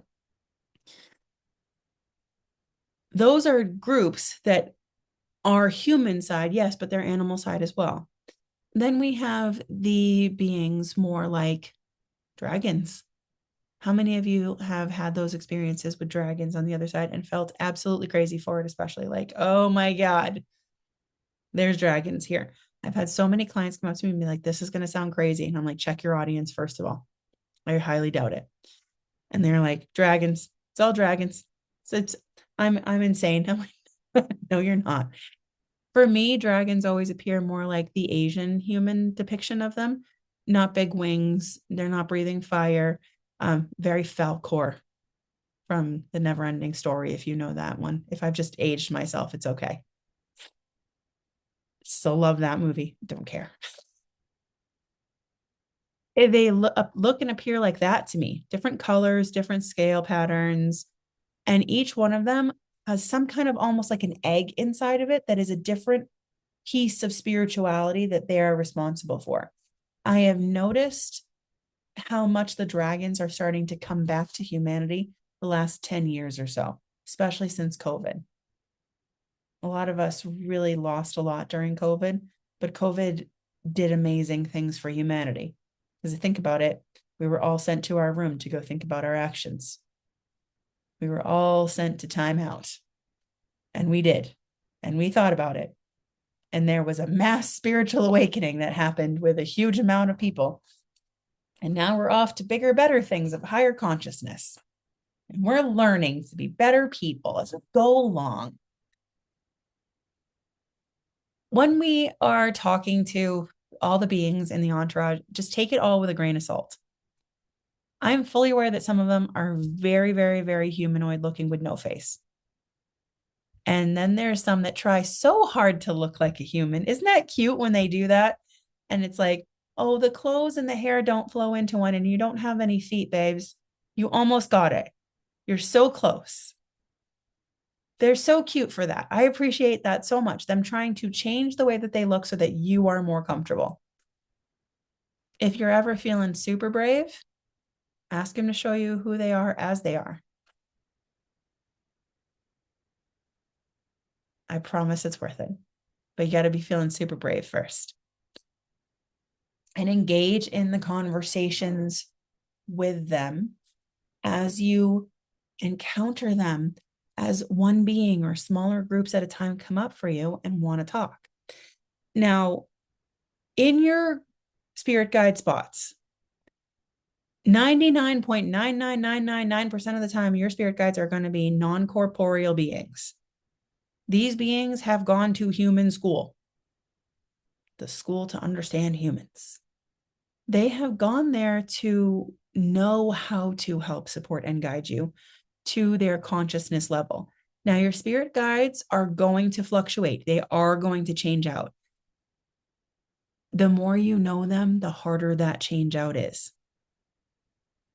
It can feel devastating. I have been there. But you have to remember, they are only there to a certain consciousness level. Once you have reached a different consciousness level, it's normal and natural for new guides to come in who are there to help you reach those new heights. When I first started my spirit guide journey and getting to know them, I was in my old office several years ago, and I knew I had spirit guides. Fantastic, cool, love my spirit guides. When I started to get to know them more, I was going through a bad breakup-ish. I was not being treated the best by boys, and I was having enough of it. And I was getting very, very frustrated with it and throwing in the towel completely. I saw almost with my eyes in my office a man who was in a gorgeous suit, just very 1950s, slim, shark skin-ish looking suit, very Dapper Dan looking. Couldn't really see his face. I would get impressions of his face, but I could see from the neck down really well. He instantly morphed into a being with long, skinny legs, almost like a bug, thick black armor, almost on an oval looking body with a small head coming off the top. And I could see the different plates of the black shiny armor. And then this adorable, so cute, little, very human looking woman. She couldn't have been 5 foot nothing and maybe 100 pounds soaking wet, looking straight out of old Hollywood, appeared right next to him at the same time. And I was doing the work to talk to them and get to know them more and really dive into it. Because honestly, through my life, I knew that they were there, but I kind of didn't give a shit. Thank you very much. You're here. I appreciate you. I listened to you. I don't need to know exactly who you were. I was far more interested in spirit as a whole and my entourage at that point, and not my spirit guides. So it's normal if you have those fluctuations through time. Spirit's not going to sit there and be like, you're a jerk and I don't want to talk to you anymore. They're just going to patiently wait for you to decide to do this. I watched her come up in a slip dress with her golden hair, hard parted on the side, beautiful ripples down. These were vivid images. I saw her put her hand on his chest and say, she looked right at me and she's like, don't worry about him. I got him. You're fine, honey. You just go about your day. He just gets a little upset when you're hurt. That's just his job. You're fine. And I remember sitting there in my office thinking, it's a really good thing I'm on my lunch break because I'm going to need a minute with this one. Sometimes spirit does that to you. Again, you guys heard my story yesterday. I was raised in a spiritual family. I've been doing this my whole life. I've been helping people with their gifts for 24 years. This was still a new experience for me. The new experiences are going to happen. Just enjoy them, revel in them. They're wonderful. Just know you're never going to get bored in your spirituality. From that moment on, I really was like, I'm going to get to know them. Sparkly, shiny ADHD obsession. Here we go. I'm going to get to learn them. I never got her name. She never really gave me one, but I knew she was there for like the softness, but female strength for me. And I knew that he was there for every kind of protection I could ever have. But he was like fast and loose with his protections. He did feel more off-worlder to me, but he felt like a mix of off-worlder and non-corporeal being. And I was thinking, how does that, you know what? I don't need to know how that works. I mean, I'm kind of got enough of that. Good to know. Sometimes I just take it as fact and let it show me later. She felt very non-corporeal being, but that she'd been around humanity for a long, long, long time. She just happened to really like that old Hollywood look. When they left, it devastated me. Not so much him, because him and I, we got into it and he pissed me off. And when it was time for him to go, I was like, bye, see you later. Time for you to go. And I enjoyed so much of my conversations with them up until that point, because sometimes you're not always going to get along with your spirit guides. When I found that she was missing, I was actually in the middle of a reading with somebody and I was turning to them to verify. And I went straight to her bedroom for some reason. And the bed was made and there was a suitcase packed on it, just sitting right there. I nearly lost it in that session. I told my client, excuse me for just one moment. I'm just going to need a moment. And I shut everything off for a solid minute. And I had a little mini panic attack. Where did you go? Oh my God. Where are you going? Why are you leaving me? She didn't answer. He came up instead and he said, it's time. You've grown out of us. It's time for us to go anyhow. My new guides are phenomenal and fantastic, but they don't take the place of my old guides either. But again, it takes time to get to that understanding with your spirit guides. It does take investment. And by investment, I mean you stop and you isolate and you only talk to them. No matter what other beings come up, no matter what else comes up to pull your attention and wants to answer for them, you don't let them. And you stop and you say, I am only talking to my true spirit guides, these 2 or 3 beings. When you do, though, the conversations are beautiful. They are so fulfilling. They will teach you so much about yourself and who you really are on the inside. Because remember in the exercises yesterday, we got to start our conversations with our spirit guides, right? And we got to learn about that book of life. Now imagine you incorporate that book of life for every single day with them in your ear every single day, having those conversations. From everything to saving your life, to making sure you didn't miss something off of the grocery store, to saving you time and effectiveness in your daily chores, to helping you heal your body, mind, and spirit, past, present, and future. Just imagine that. That's the relationship I've built with mine. And you are more than capable of building with yours. Because if there's a path for me, there's a path for you. No one on this planet is a one-trick pony or better at spirituality or healing or energy work than others. If there's a path for one, there's a path for all, because we're all spiritual beings in a human body that was made by Gaia for us. We all share that. Now, nice big deep breath. Let's get ourselves nice and oriented, because we are going to start the conversations with these groups. We talked a lot to spirit guides yesterday, so we are going to send them hugs and kisses and say thank you so much. But we're going to start with the non-corporeal beings of your entourage. Now, the thing with your entourage, it is thousands deep, and it is like that for everyone. I've had plenty of people come into a gift focus session with me and be like, I don't actually need that much help. Okay, babes. Yes, you do. You are no different than any of us. And I just don't argue with people like that. I'm like, nope, that's okay. That's fine. Because I can hear my spirit guides just like rolling their eyes, because they are very sarcastic. They'll roll their eyes and go, yeah, there are. She just doesn't like that. And I'm like, that's okay. I'm not here to change that. Keep that in mind, though. Just because you see 100 doesn't mean that there aren't thousands there for you.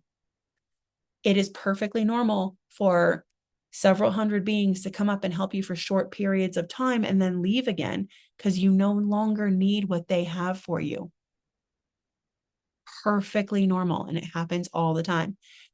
Think about this group like a revolving door, except it's going really, really, really fast. Some beings come in, some beings step back out again. It is constant movement. Some are there to witness. Some are there to just lend support. Some are there to actually guide, and everything in between, and vice versa. Because the groups are so big, what I like to do is have you isolate the group that is supporting you the most right now. This is something I do heavily in a gift focus session because it takes a group of thousands and brings it down to closer to like 3 to 11. Obviously, there's outliers to that, but it's a much more manageable group, don't you think? So I'd like everybody to anchor yourself with your breath. Big, fast, full inhale, hold for a heartbeat or two, super duper slow exhale.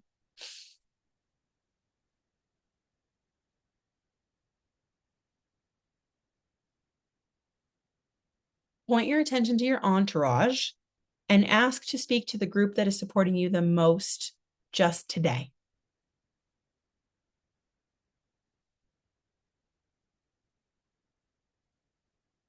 And to further facilitate, we're going to ask them to separate out into those 4 groups as best they can: non-corporeal, human, off-worlder, animal. It's okay if some of the beings don't match those groups. Like maybe you don't have any off-worlders, maybe you don't have any animals. That's okay. Because we're just talking for today. You're welcome to write this down. You're welcome to see, feel, hear, experience it, however you do.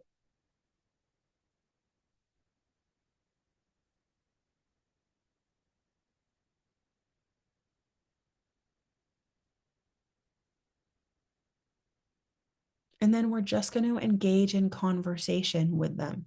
Start with your non-corporeal beings, should you have them in your group. Start a conversation. Engage in the conversation. See where it goes.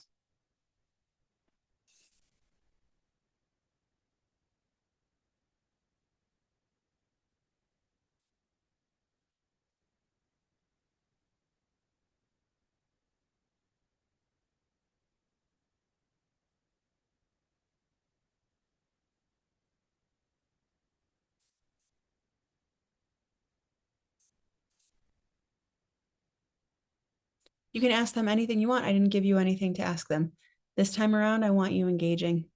Just choose whatever you like. Just start a conversation.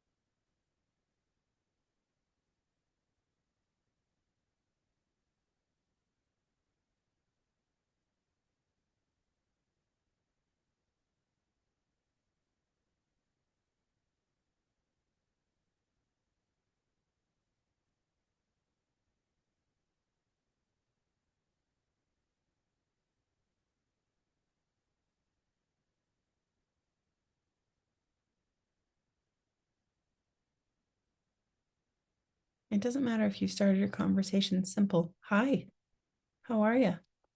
How are you supporting me right now? How's your day? Am I giving you a headache or am I doing all right today? Just be simple. Be relaxed.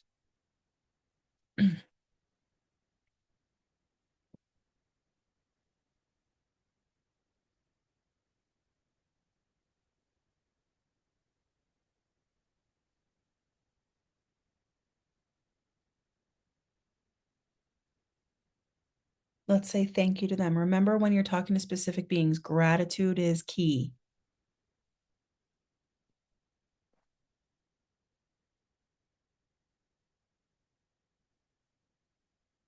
And then go over to the off-worlders next.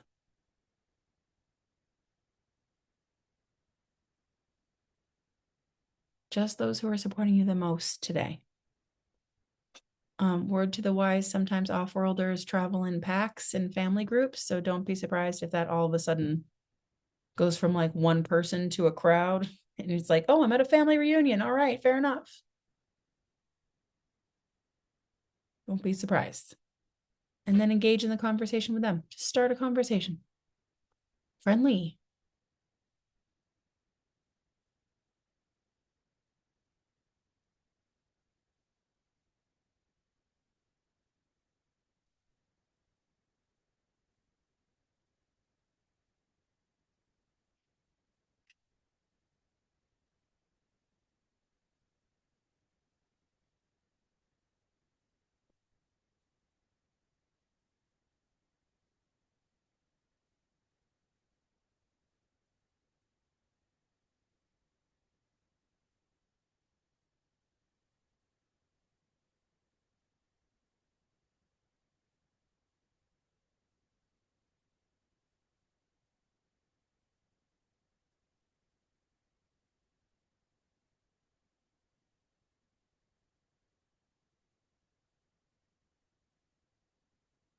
And you can move over to the humans when you like. Make sure you say thank you to those beings you were just talking to. Seriously, learn from my mistakes over time. You do not need your great grandmother shaking a wooden spoon at you. It is terrifying. But go over to the humans next. Remember, they're just the ones who are supporting you the most today. Keep it simple for yourself. Don't bite off more than you can chew. Make it complicated.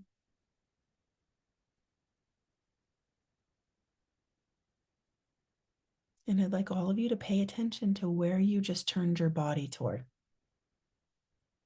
Where your eyes going?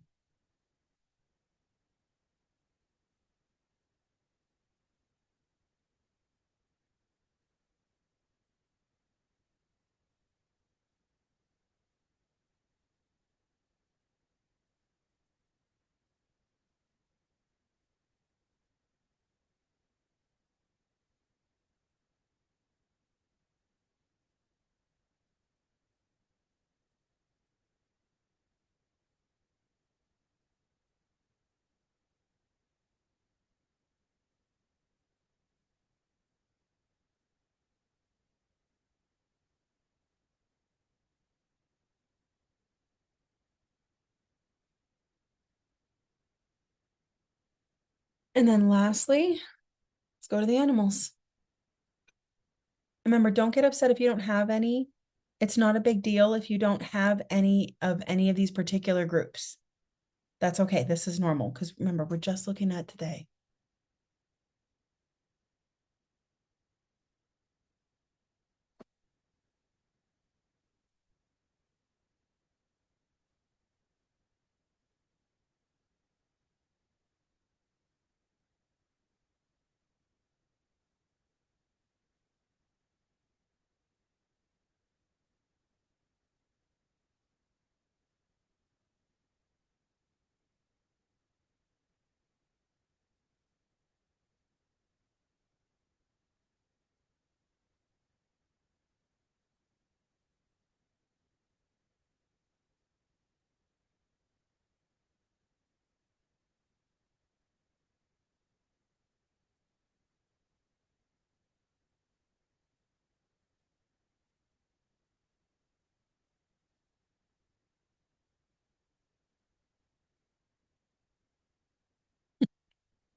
Can't stop talking. Nothing wrong with that.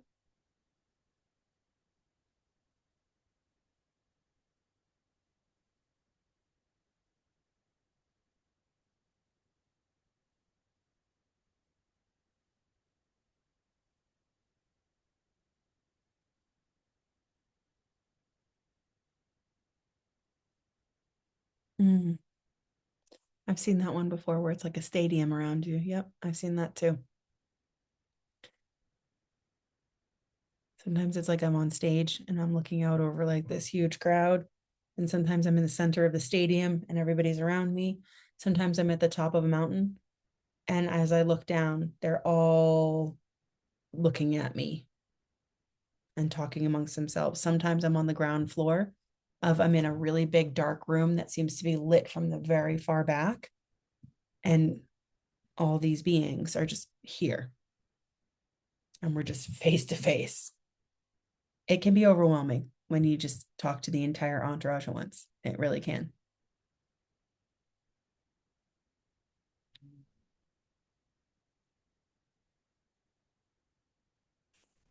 And let's say thank you one more time. Mm-hmm. Now we're going to get to talk to them as a full group. Instead of isolating them all out, now we're going to build our spiritual muscles and give ourselves a little challenge. The group that is supporting you so much today, let's talk to them as a whole. How do they feel about how you're doing today so far? And how are they supporting and guiding you in today?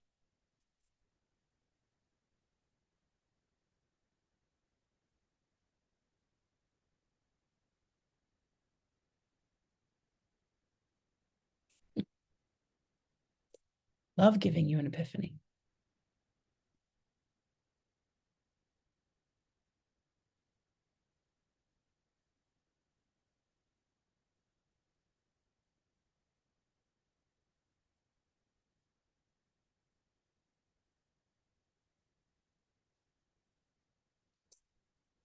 So, and that's beautiful. So, in the chat, he's saying that they can feel his frustration. So, what do they suggest he does about it? And with feeling his frustration, how does it affect them and how they're trying to help support and guide? There's a lot of different directions we can take that conversation in, correct? Why not?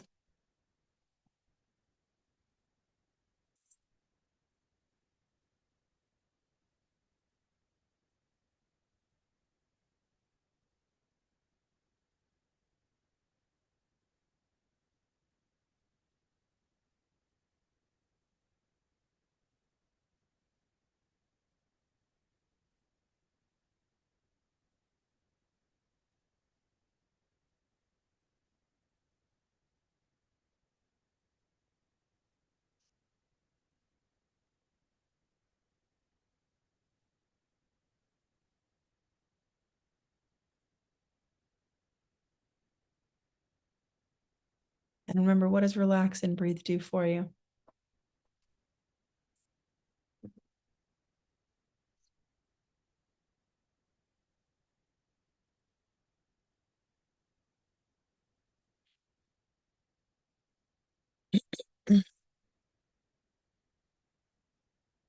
And just keep going in the conversation. What would they like you to do for the rest of the day?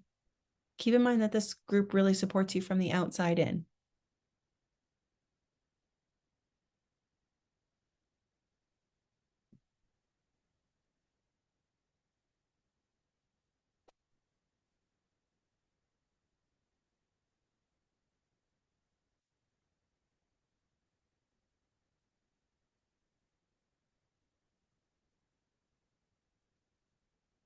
And make sure if they give you directives, get the details.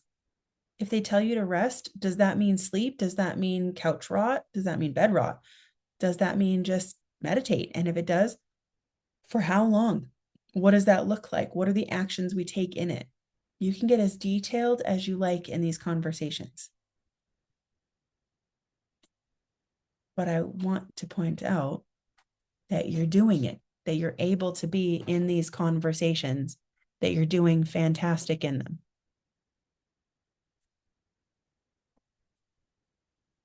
Make a mocktail and just sink into the couch.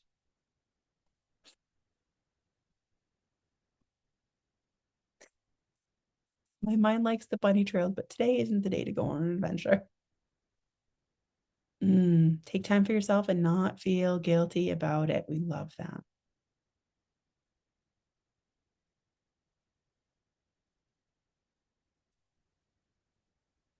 And then let's give them a big, huge group hug. Give them some love.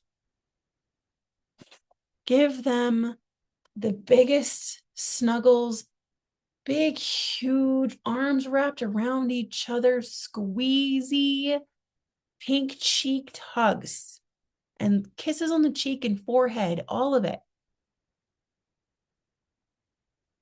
Give them some love and receive the love they're giving you back.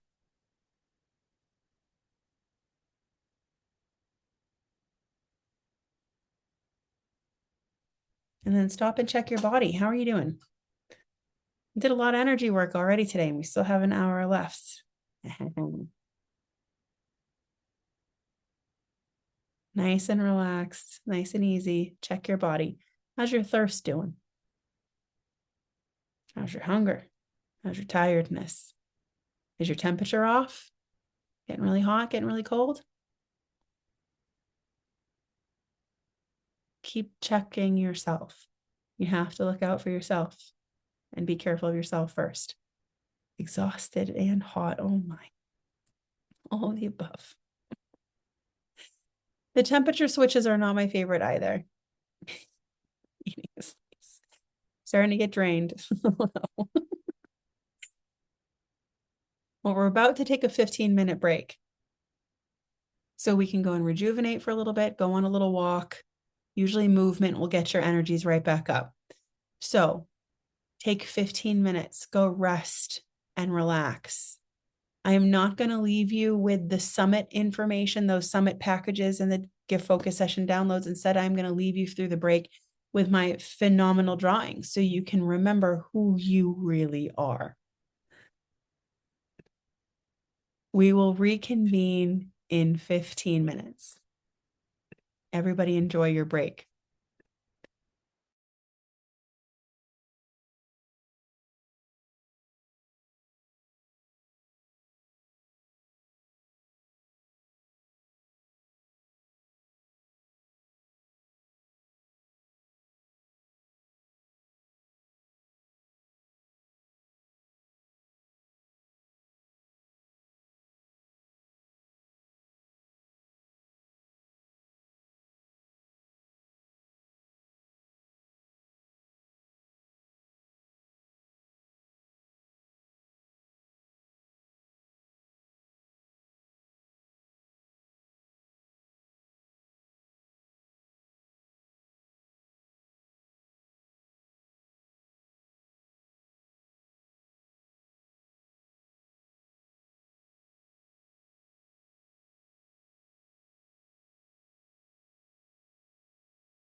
I hope everybody's enjoyed their break. A lovely 15 minutes to just relax and rest. Because this is a lot of work. A lot of work. So I'm not surprised everybody's getting a little tired.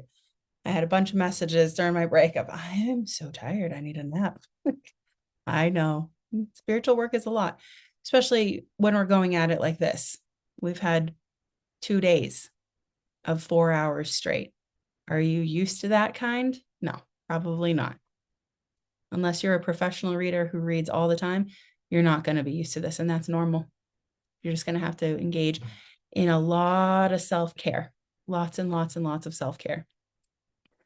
So for the last less than an hour we have, I'm actually going to open the floor for questions. I would love your questions. I'd love to help you work through some things with everything that we've been talking about over the last 2 days, where we started with the religious wound. We went into deeper spirituality. We went into mediumship with Charity.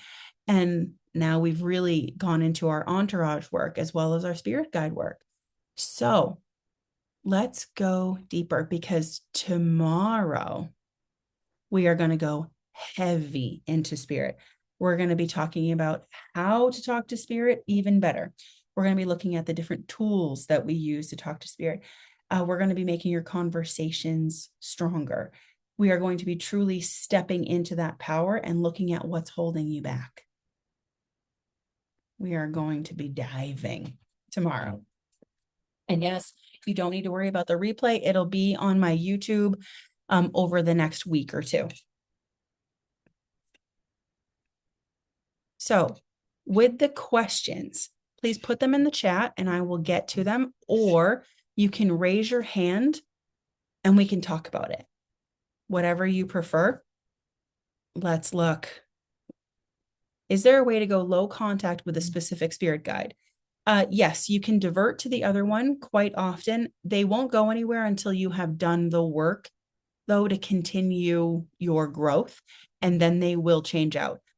If you are having real problems with one of them, you are welcome to ask, can we please have a spirit guide change out because of XYZ, and see how that works for you. Do we have one or a few guides that actually stay with us till the end? Sometimes we do, but usually it's more of an in and out and in and out. My great grandmother has been with me since the day I was born, but the last 10 years or so, she's been a little further out, and then she comes back in when needed. It's not always for our best interest to have just one or a few beings with us all the time throughout our entire lives. It doesn't honor us as changing, evolving beings. We have to get comfortable with the fact that everything is in flux. It moves and it shifts and it changes. Can we pull energy from Earth to help us? Help in which way? Because that's a yes, but help in which way? Often we pull energy from Earth to help us ground, to feel more centered, to feel better in our bodies, like we belong here, to help our bodies heal, so that the vehicle we're using with our big spiritual experiences is not having such negative side effects. Or if we are in need of some kind of healing, you can often go with your Earth connection and start talking about it. Because if you think about it, the Earth, Gaia, created these bodies with nature, with all the plants and the animals and all of the elements here, with all of her children, the little fairies and goblins and elves, all of that are here to help Earth and quasi help us, especially when we're at a point to be able to reach it. Athanasios. I'm so close. I know, I'm so close. You have your hand raised. Let me give you permission to speak. I'm trying so hard. Perfect. No, we love it. We love it. Thank you. And again, so grateful being here. Also, first of all, before I start talking, thank you also, Charity, when you're hearing my voice now. Thank you so much before. It was amazing. I took so much out of it. And I have a question because and I think it arises out of our practices we've done today. Is it normal to be continuously in a state of connection with beings. Like my everyday life, I trained myself to not have a spiritual practice. That is like my life is the spiritual practice. How I am behaving every day. I'm grateful when I wash my hands that I have water, that I when I have food in front of me, I'm grateful for it. And when I walk through nature, I talk to beings. I talk to the sky, to Uranus, to I don't know, to the different primordial beings, to the titans, to natural, like everything is all time around me. And just now when we had the practices, you know, I asked my entourage, it was so funny because I asked them like, how did you help me today? Or like, do you want me to tell me something? And the first answer which came through was like, what do you want us to tell you more? We're talking every day, all the time. And I was like, yeah, I didn't know that. Possibly I was imagining it. We're doing the practices now, so I wanted to connect with you. And they were just like, we're connected all the time. Like, when will you get it? Oh, And I so, love when they do that. When will you get this? I but don't is know. I this a feel like normal you're in charge of state? that. So Andrea, like, is this like because also when you said we would possibly be now exhausted. Yeah, sure, I feel that we do a lot of energy work, but I'm literally used to be in this state 24/7. And I trained myself to have those reflexes automatically balancing my energies out and if it was a lot for a day in the night, my body just shakes it off. Like automatically. I don't do this consciously anymore. So what do you think about this? Like, where am I? What's happening? I mean, I think that's lovely. That's what I do. Yeah? Yes. Okay. I find that I need that downtime. I need the earth connection. I need the water connection. I need those grounding elements to help me discharge the bigger energies I'm picking up through the day when I'm working with other people, not when it's just me talking to them. If I have like a day off, first of all, I never take a day off. I mean, you can ask the people who've been working with me for longer than a month. They all know my days off mean that I'm doing back office stuff. I'm talking to Spirit about how to better different classes. What can we develop for classes? I'm always, always, always working. So those days are perfectly fine. And should I ever have a day where I actually am like, I'm going to the bookstore, the one that's far away. So I have to drive 2 hours to get there. And then I'm going to get sushi at my favorite place that's right next door. When I actually take a day for me, I don't need the downtime because I'm filling up my cup constantly. Hmm. Spirituality will not inherently pull energy from you and leave you exhausted or jittery. Spirit high is a thing. It becomes normal. It's just like walking through life normally. But I do find on those days, especially in gift focus sessions, I need the time. I need to go sit on my porch, and I have these lovely lilac bushes that just happened to be there when I bought the house. And I just stick my hand out and I can just breathe in the mountain air because I live in the mountains. And it's just lovely. I'm having the detox then. You can also shake out your hands, and that'll always help with the excess.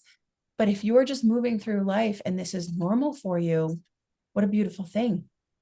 What a Yeah, okay. beautiful, Yeah. beautiful thing. Yeah, like a big struggle for me is like being unsure because Mhm. like everything popped up and got activated last year and since then it was just a struggle and right now the past weeks I'm getting a hold of it. So today and yesterday I just listening to everything and it's just reassuring me. And right now again I was just wondering, okay, we wrap this up. Let's continue with other questions. Thank you so much. Of course. And I wanted to say thank you for signing up for your gift focus session. I can't wait to work with you. I believe you booked on the 22nd. I'm very, On very Thursday. excited to work Yeah. with you. Yes. Yeah, Yep. yeah. 22nd. Looking forward to it. I saw it pop up and I was like, oh, I know that name. I can't pronounce that name, but I know that name. We will get that together. Oh, please help me. I've lived in different countries and I was a Marine brat, so I traveled everywhere and everybody calls me Andrea or Andrea all the time. And I'm like, it's Andrea. So I always take time to learn other people's names too as best as possible.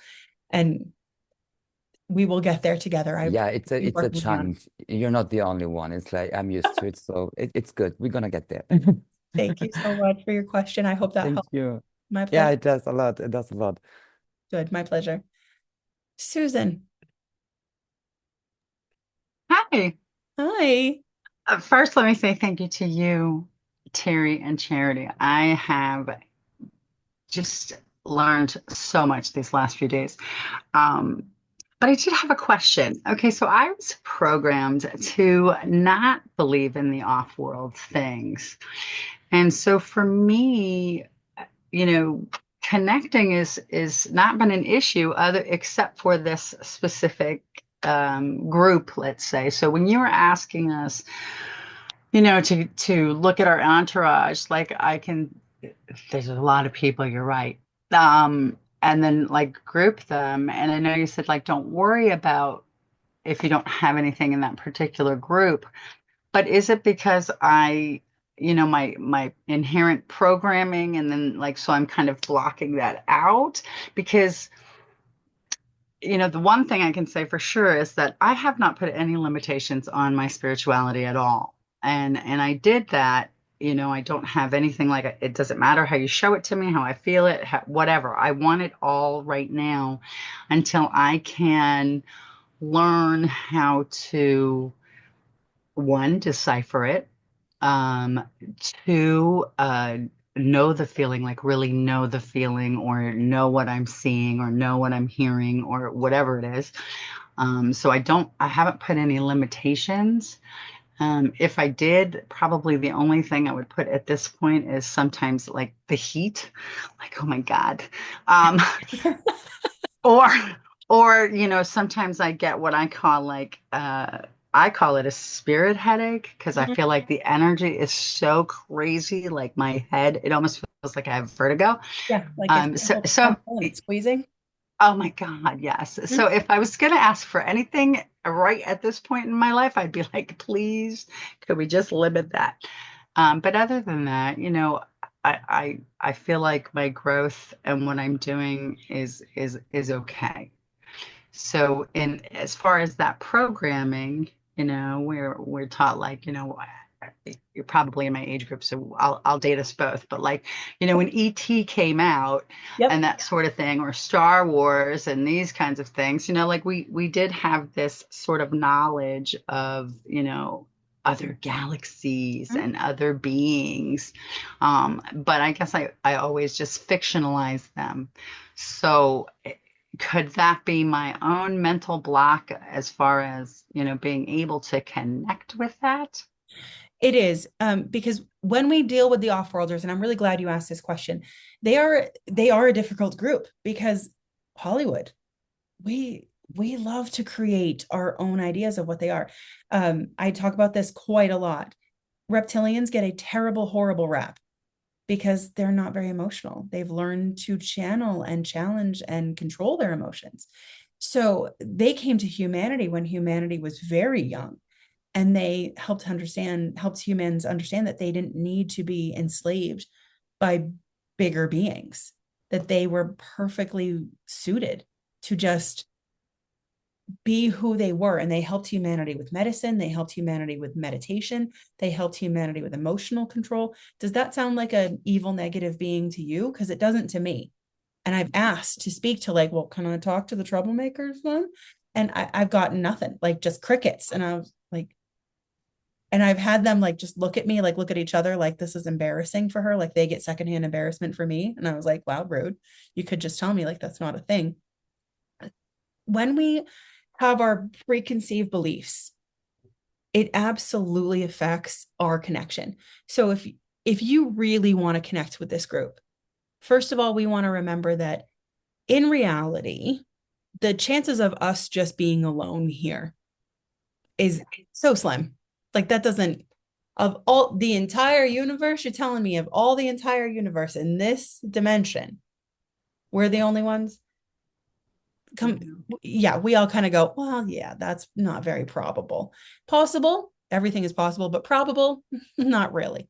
So then we start to say, okay, well, what is really out there? I already have the belief that it's like this, but how about I look at this box that's just like empty and I'm not sure. And then just let them show you. What I would suggest you do is go to your spirit guides on this one and ask them to start explaining the story to you. Let them help you understand it, because that's what I found I had been inadvertently doing.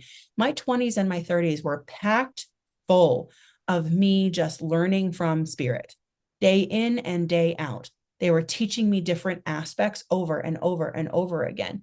And I learned to rely on that spirit guide line and energy, because those beings were just so filled with knowledge. And I'm an insanely curious person. I was like, hey, can we talk about that thing again?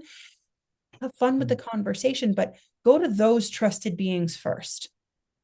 Because it may very well, Susan, be that you're trying to bite off more than you can chew for right now, with just trying to go straight to the off-worlders. Because again, preconceived notions will absolutely block us and put us into these positions where we're just not really sure of what's going on. Normal, natural, but not insurmountable. Okay. That's my best suggestion to you. Start with your spirit guides and tell them, hey, you know what? I think I'm ready to learn about these guys. You want to help me? And see what they have to say. I think you will be delighted by the conversation, but definitely email me and tell me what's going on, or share it in the Discord, because I'm invested and I want to know now, like, how did that work out for you? Do we need to change the approach? But I truly get that feeling, and mine are kind of bopping up like, hey, just ask us. Yep. You can ask, absolutely ask yours. Start with, and I think that goes for everybody. If there's somebody in spirit that you don't want to talk to, or you're not sure of, you're scared of, you've got your preconceived notions, however it appears for you, go to the beings you do trust first. And then say, can you tell me about this? There's nothing wrong with getting a representative. Nothing at all. I sometimes treat it like when I'm one of those people on the phone, like, I need to talk to a representative. I can't talk to technology. I can barely handle putting attachments to emails. I can't do this. I need a representative. Nothing wrong with that. Nothing at all. Well, thank you. Oh God, my pleasure. Absolutely my pleasure. I'm just going to go back to the chat because I saw a couple questions come in on the chat, and I'm trying to just bounce back and forth between who was first on chat versus who raised their hands first. You guys are more than welcome to raise your hands and ask as well. Let me see. Let me just scroll up. AK, I hope I helped answer your question about pulling energy from the earth too. I didn't see a response from you, so I'm just hoping that I helped answer that one. If not, please ask. Thank you. The spirit guide in question is lovely, but it's kind of like being addicted to cigarettes. It's comforting, but not necessarily healthy. Understandable. And that's okay if at that point, Robin, where you're saying, you know, I'm relying on this one being too much, or this is just not super healthy for me, tell them why. First, start there. Instead of like just going around them and over their head, maybe we should go through them and say, I don't necessarily feel like this is healthy because of X, Y, Z, and have a candid, open conversation with them. See what they say. They may agree with you. They may change things. They may take a step back. They may take a step forward. They may argue with you. We're going to find out. But remember that they are always there for your highest light. Always, always, always. And sometimes they will change out because of those reasons. We're not being healthy with our questions with them anymore, and we're relying too much on that specific being. Elena, I believe I met my higher self when I was 8. She looked so familiar and I can figure it out. That woman was the spitting image of me as a grown woman. She greeted me at the end of the light tunnel. Is that a possibility? 100%. Yes. You're not the first person to say that. I've seen that before. I remember when I was younger, couldn't have been more than 3 or 4 years old. My friends and I, in the neighborhood we used to live in on Marine base housing, we're all at my house, and we decided to do a parade. We were going to do a parade, and we were going to make a parade. And my parents had this huge mirror on one of the walls. And as we walked by the mirror with our parade, I had it in my head how it was going to look. And I looked in the mirror, and I remember thinking to myself, that's what I look like now. And then I kept going. My highest self has shown me what I was going to look like growing up quite a bit. And she shows, I do say she, even though I normally talk about highest selves in they, them, because they usually are genderless, but sometimes they will sway more toward masculine or feminine energies. When they sway more toward feminine energies, it's because they're looking at the softer side, the more nighttime moon oriented side, and the side that looks at community, what we can do to go out now and help from the outside. When we're looking at more masculine energies, it's more daytime sunshine oriented. It's more light versus dark energy, and not good versus bad, just light versus dark, like magnets. And we're more internal. Your masculine energy says, I have everything inside of myself. I already know I need this, but it has a tendency to isolate.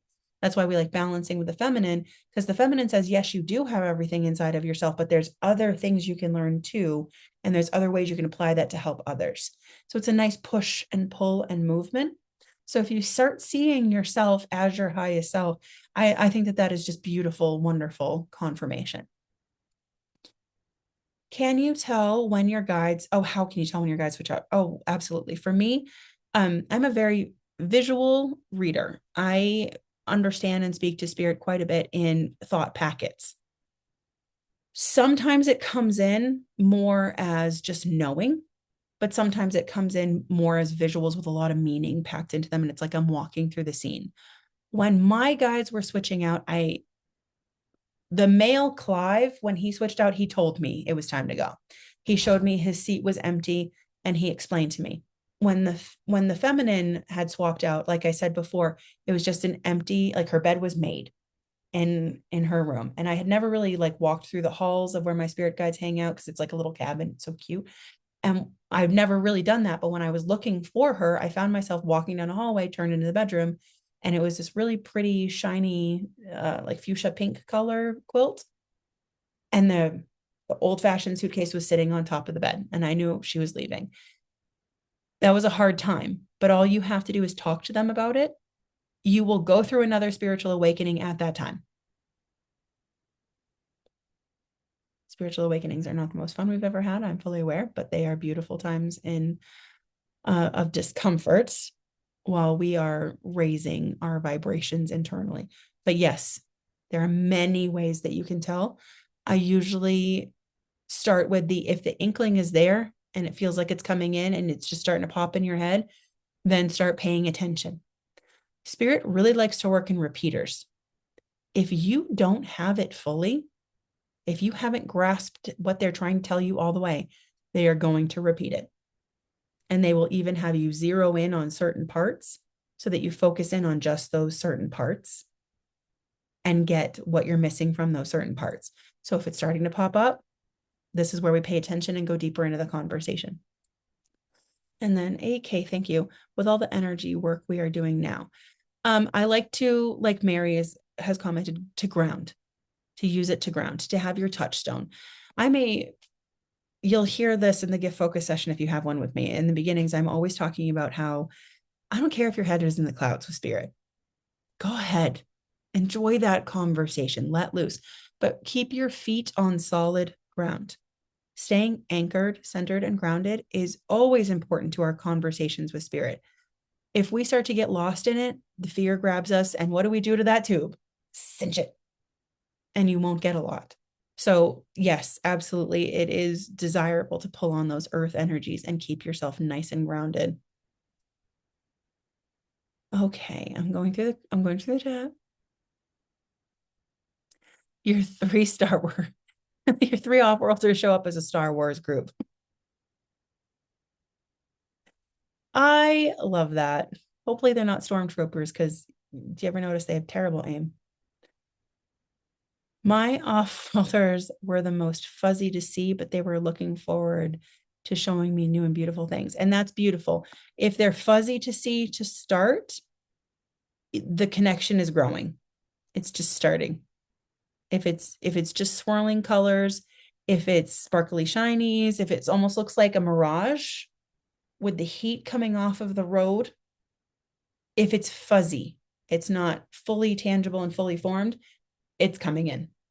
And that's good. Just pay more attention to it and the connection will get stronger every single time. Oh, you always go to your angels. I love that. Oh, good. Okay, I'm glad I answered your question. I answered it twice now.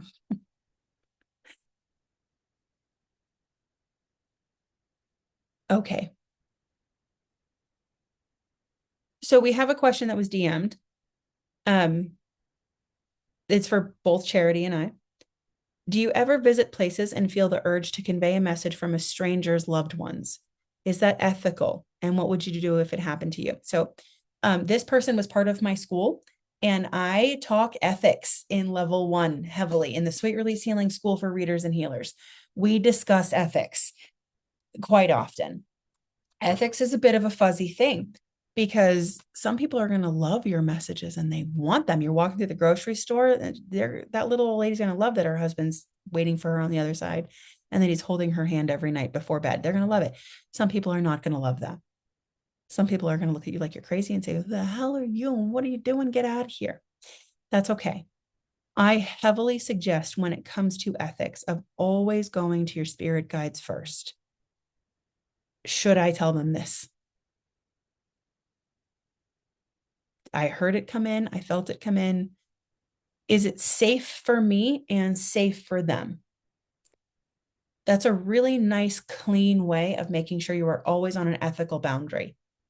Because we're readers. We're always going to feel something about someone that's none of our business.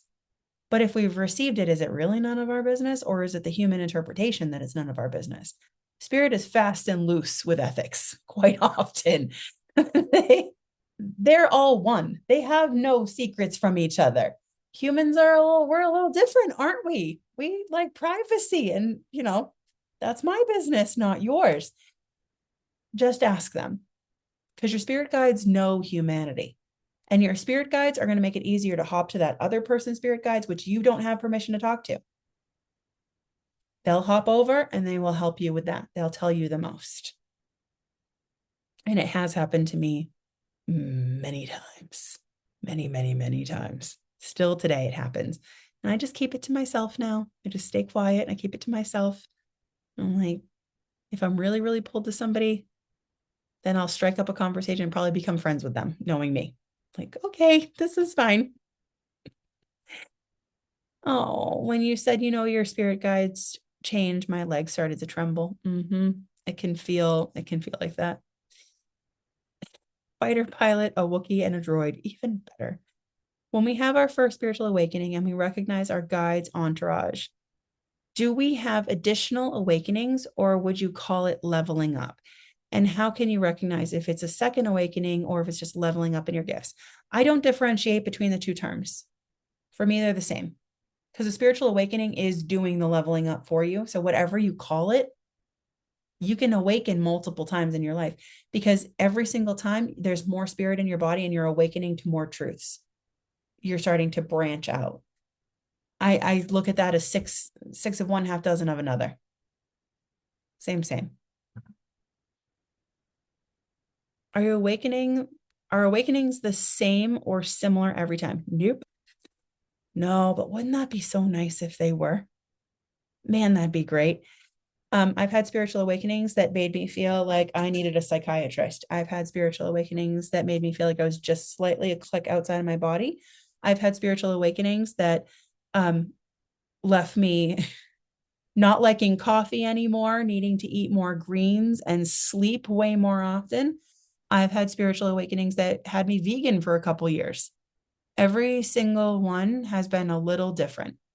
I would love to say that they get easier with time.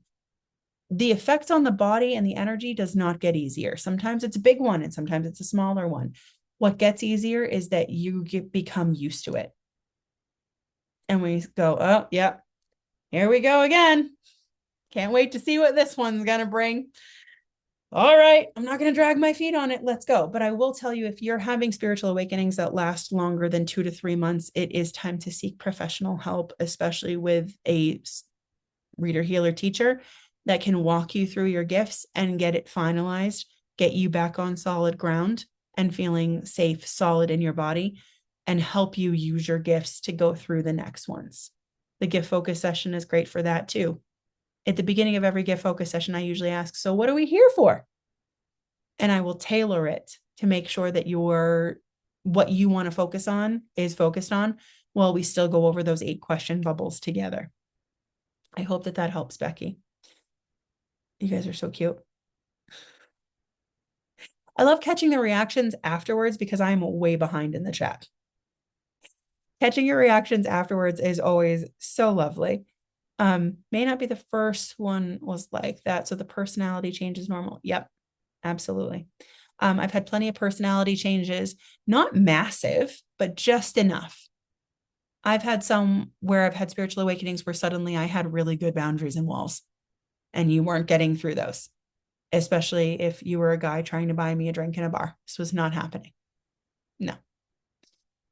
Other times I've had them where it's more geared toward the people in my life who have run through my boundaries are suddenly meeting my boundaries, and I'm no longer a doormat, and my people pleasing has drastically reduced. And it's now I care for people and I want to help people, but I want to help people in a way that I can help them, not in a way that they think I can help them. Big difference. What can I give and what am I ready to give? What am I willing to give versus what do they want to take? These spiritual awakenings usually help you become more solid in who you are and have you celebrate who you are as you are. I hope that one helps. A constant state of spiritual awakening is not really a normal. It's usually happening because we are dragging our feet and we are intentionally slowing down our spiritual awakenings. Those are not desirable at all. We want to be able to have those rises and then plateau into our new normal and exist in the new normal. We don't want to constantly have those feelings of intuition that's like bouncing off the walls. We don't want to have the feelings of being just outside of ourselves and just outside of our bodies. We want to be able to feel safe and good in these. So are you in a plateau state where you're organizing and getting used to your new normal? Or are you dragging your feet on it and spirit's trying to yank you and say, come on, we got to go. And we're holding on to it. It's something to really look at. That's something I would absolutely talk to your spirit guides about. If we were in a session and you asked me that, I would immediately go to your spirit guides. And then I would pull the closest group that is helping you through that ascension, specifically through your entourage. I'd be pulling both of those groups in, and I would keep an eye on spirit as a whole and say, okay, what? And I would ask every group, what's going on here at the same time. This is why ADHD is a boon. All three sides will come in and I'll get all their information and say, okay, this is what's going on. What do we do about it? That's something I always teach my readers and healers and everybody in the gift focus session and in Empower Your Purpose. What do we do about it next? Spirit's not going to bring you to something without bringing you through it. So if they're bringing you something that needs to be shifted and changed, okay, how? How do we move through that? The boon of asking spirit guides is they're going to know like your energies of it and what you need to do walking through it. Entourage members, especially the humans, you can pull from humans who've already been through that and they know the humanable actions to take. So sometimes your spirit guides are like, can we just stop feeling this way and let this go? And they get frustrated. Meanwhile, the humans on the other side are like, okay, we're going to write this down in a journal, then we're going to burn it or we're going to bury it and we're going to be done with it X, Y, Z. And every time it comes up, you're going to change your thought to that. So you can have great information from all the different sides. I hope that helps. I tend to go left of center. I hope you guys are getting something out of me going left of center. I talk a lot. What advice would you give to help and prevent spiritual burnout if that comes up? I have experienced spiritual burnout. It is not the most fun. It actually sent me into a spiral of depression, and it was not a good year of my life. When we are getting those hits that burnout is coming in, it's time to pull in and just use it for you. It's time to relax, to trust that your guides are going to come in and just tell you what you need to as you go along. It's time to be more human, but an integrated human now. Find things that you enjoy and go do them. Go to an arcade. Go to a playground. I would go to a lake any day. Any of you who like the ocean, go right ahead. That is up to you. I like lakes and rivers, so that's where I would be. I'd be having that time for me. Go out to a bar or restaurant with your friends, safely, obviously, and go have fun. Make sure you are balancing, because you're a spiritual being in a human life, in a human body. You're not here to not be human. Humans get burnout when they're going through too much, and it can cause traumatic events, and it can really have you cinch and close your tube so much that you won't open it back up for years. And then you'll come to me crying, and then I'll cry with you, and we'll both feel bad together for about 10 minutes until I say, okay, now we got to get to work. And you go, no, I just want to feel bad. And I say, no, we have work to do now. We integrate.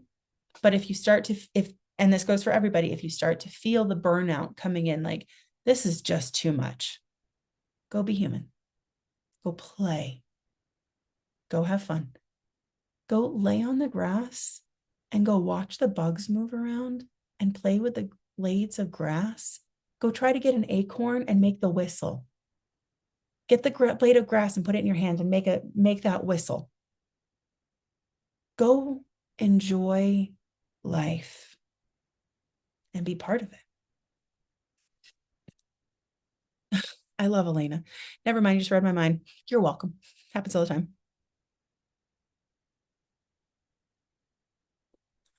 Oh. Thank you for that private message on your background. I appreciate that. Okay, oh, there we go. People pleasing comments. So I'm way behind on this. I'm catching up, I promise. Do you find that your gifts shift with the change of guides, and how can you advise people to flow with that shift? That's a great question too. So you guys know how I've been teaching you so far, right? Have I said anything about the clairs even once?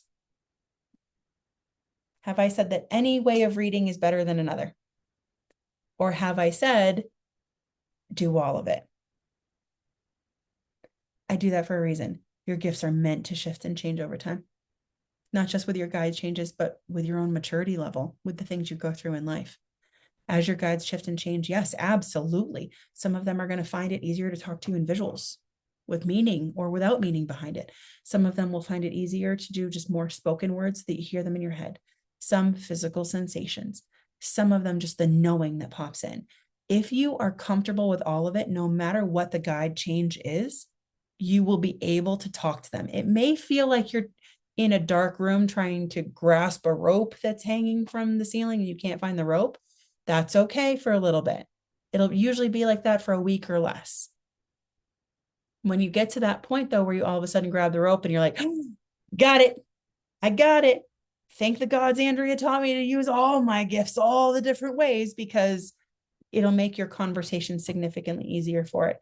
As somebody who reads other people, not just in readings, but in the gift focus sessions in my school, I am there to be able, I need to be able to reach out to all those different places, because absolutely some people's guides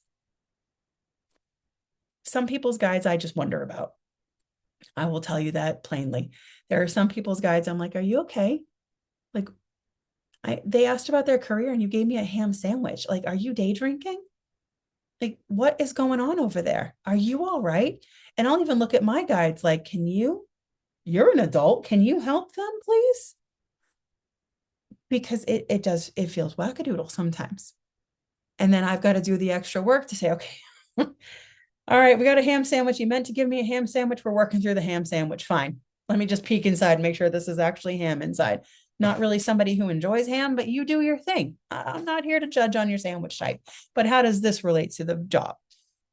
When we have guide changes, they are going to talk to us in different ways, and we should expect that. If we lay the groundwork and a solid foundation to not get too niche into certain clairs and even label ourselves as certain clairs, you're going to find this so much easier. And I know that that goes against the grain of feeling special and saying, I'm a clair this and I'm a clair that. The more labels you put on yourself, the more boxes you're putting yourself into, and you're pigeonholing yourself. It's going to make it significantly harder for you moving forward. It sounds like you're biting off a lot by just encompassing all of it at first, but it actually is easier. It's just like enjoying a lovely meal at a wonderful restaurant. You get to read what it's about. So you get the background and you get your brain involved. Like, oh, that sounds good. I do like scallops. Yeah, let's go with that. And then you get to see the greens and just how they're cooked on it and the things that go with it. Oh, that sounds lovely. And then you see it plated in front of you and you get the visual of it now. And it's like, oh, I may actually want to take a picture of my food this time. I'm going to be like that. I'm doing that. This is gorgeous. I'm totally going to. And then you take your first flavors. You're not going to just taste the one thing. You're going to taste where it was raised, what it was cooked in, if it was marinated. You're going to have all of these different flavors just exploding in your mouth, and your smell is going to be part of it too. If you were only focused on the taste of the food, you'd be missing out all of it. And your gifts work the same way. I hope that that answers the question. If it doesn't, just tell me. Oh, you're so sweet, Becky. Can't wait for the replay for today. You will all have it on YouTube. I will try to have it there in a week. Where is the line between normal and spiritual psychosis? That's a good question, because it's not a line, is it? It's pretty wavy. It's a fog. Suddenly you're tripping and falling on the ground you didn't see, and sometimes you can get through the fog. Spiritual psychosis is one of those things that I think we worry a lot more about than is actually plausible. You will know people who engage in spiritual psychosis because they start to say things that are very fear-based and very human-based. I once had a client tell me that, and she was going through it, and I definitely told her, I think you need professional help. I am not somebody who's ever going to hold that back. I want you to get the help you need. And if I've ever felt it off of somebody, I have said it. She was absolutely convinced that there were negative beings out to get her. She kept, her dog would bark at a fence, as dogs do. And she was convinced that that dog was barking at a demon that was coming to take possession of her. And she already knew that this was not what happens. That's what happens in Hollywood. That's not what actually happens in spirit. I tried to talk to her and help her through it, but she just continued and continued and continued.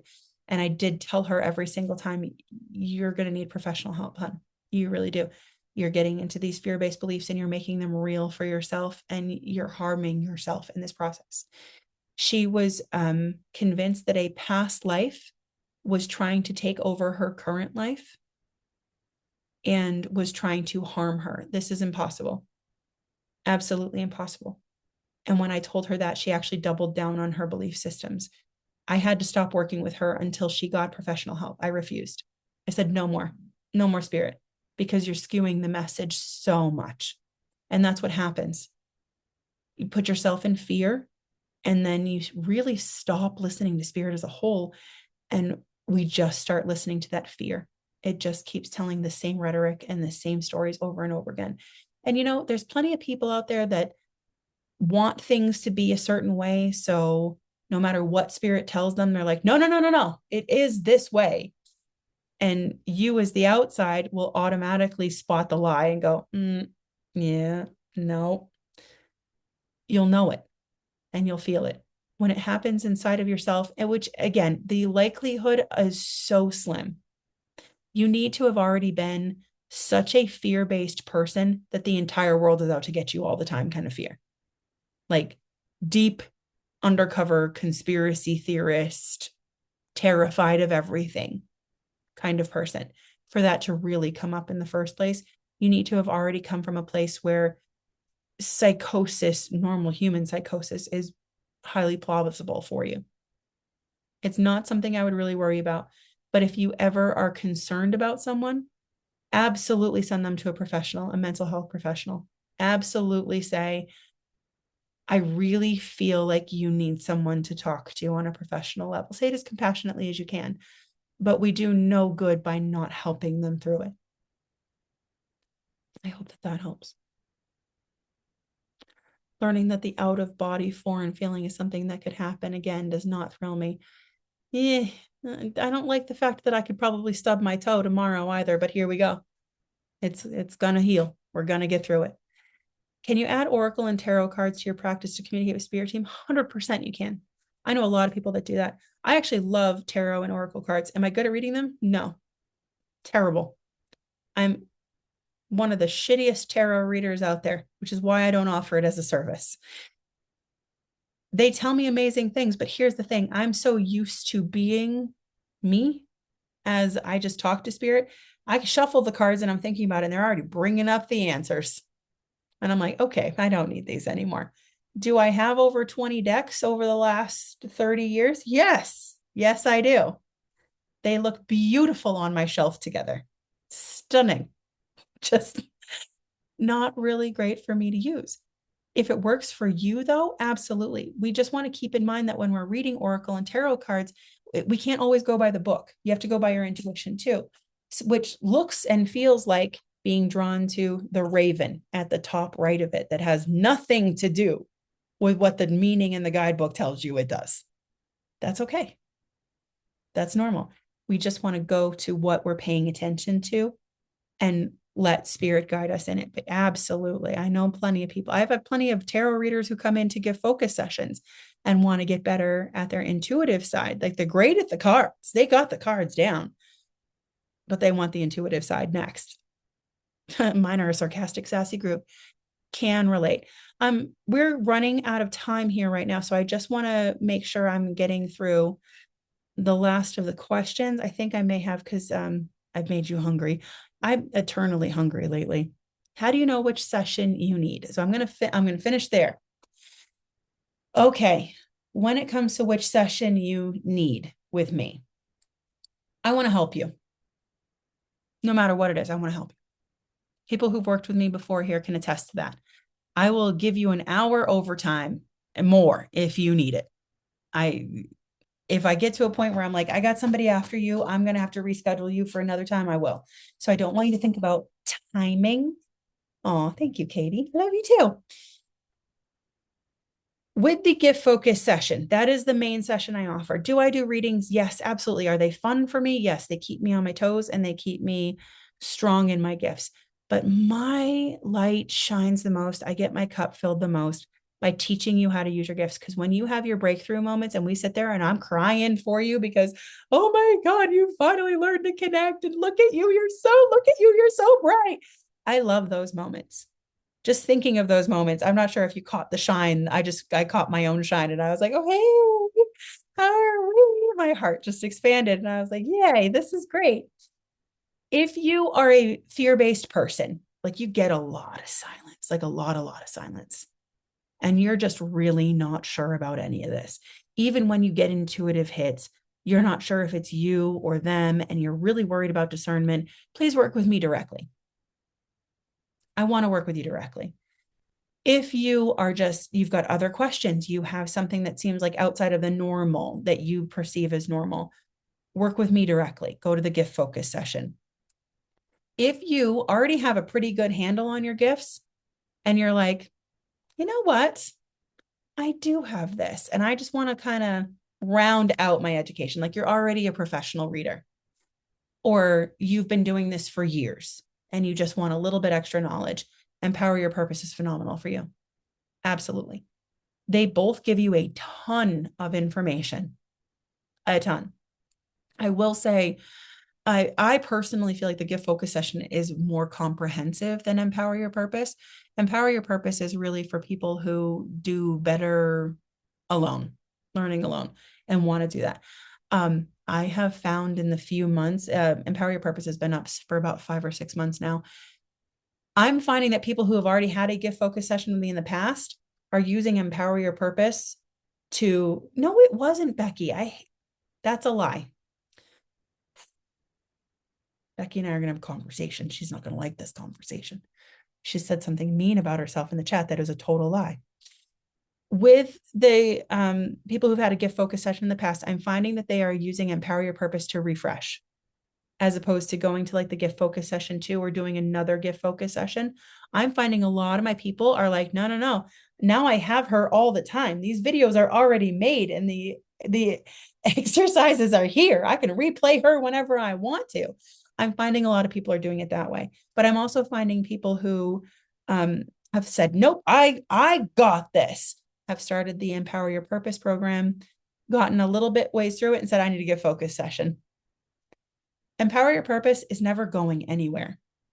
It's going to be there in your inbox for as long as you want it. As long as Stan Store exists and I have those videos and exercises on my computer, they will be available.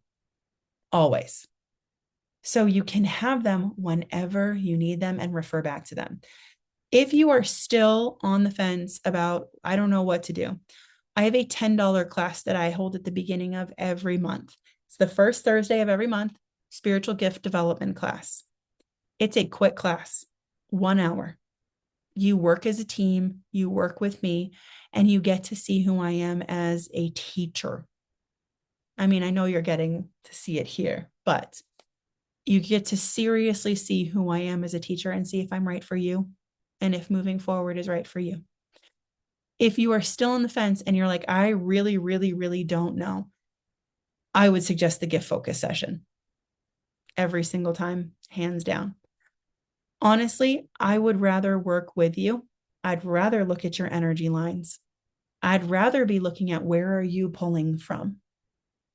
I would much rather have that hands on with you than not. So like if somebody was like, Andrea, it's your choice. I don't care where we go. And nothing is an issue for me. Just pick. Gift focus session every single time. Thank you, Felicia. You will not be sorry doing the gift focus session. Absolutely life-changing. I do work, everything I do is life-changing because you're learning how to be more part of your life. It should be. We are going to end here right on time. Everybody's tired. I know I am. I could use some downtime as well. Tomorrow is our last day. It's my last day with you lovelies. Keep in mind tomorrow, please come hydrated. Bring your notebooks, absolutely. Oh, you're welcome, you're welcome, you're welcome. We are going to be working hard tomorrow. I am going to have you look into what's holding you back. We are going to be looking at talking to your spirit guides, your entourage, spirit as a whole. You are going to be diving into you and who you are. So tomorrow's going to be a lot of writing. Tomorrow's going to be a lot of work. So please come prepared for it. We are going to be using everything that we've learned over the first 2 days, and we are going to be putting it into practice heavy. But it's for your benefit, I promise. I promise, I promise, I promise.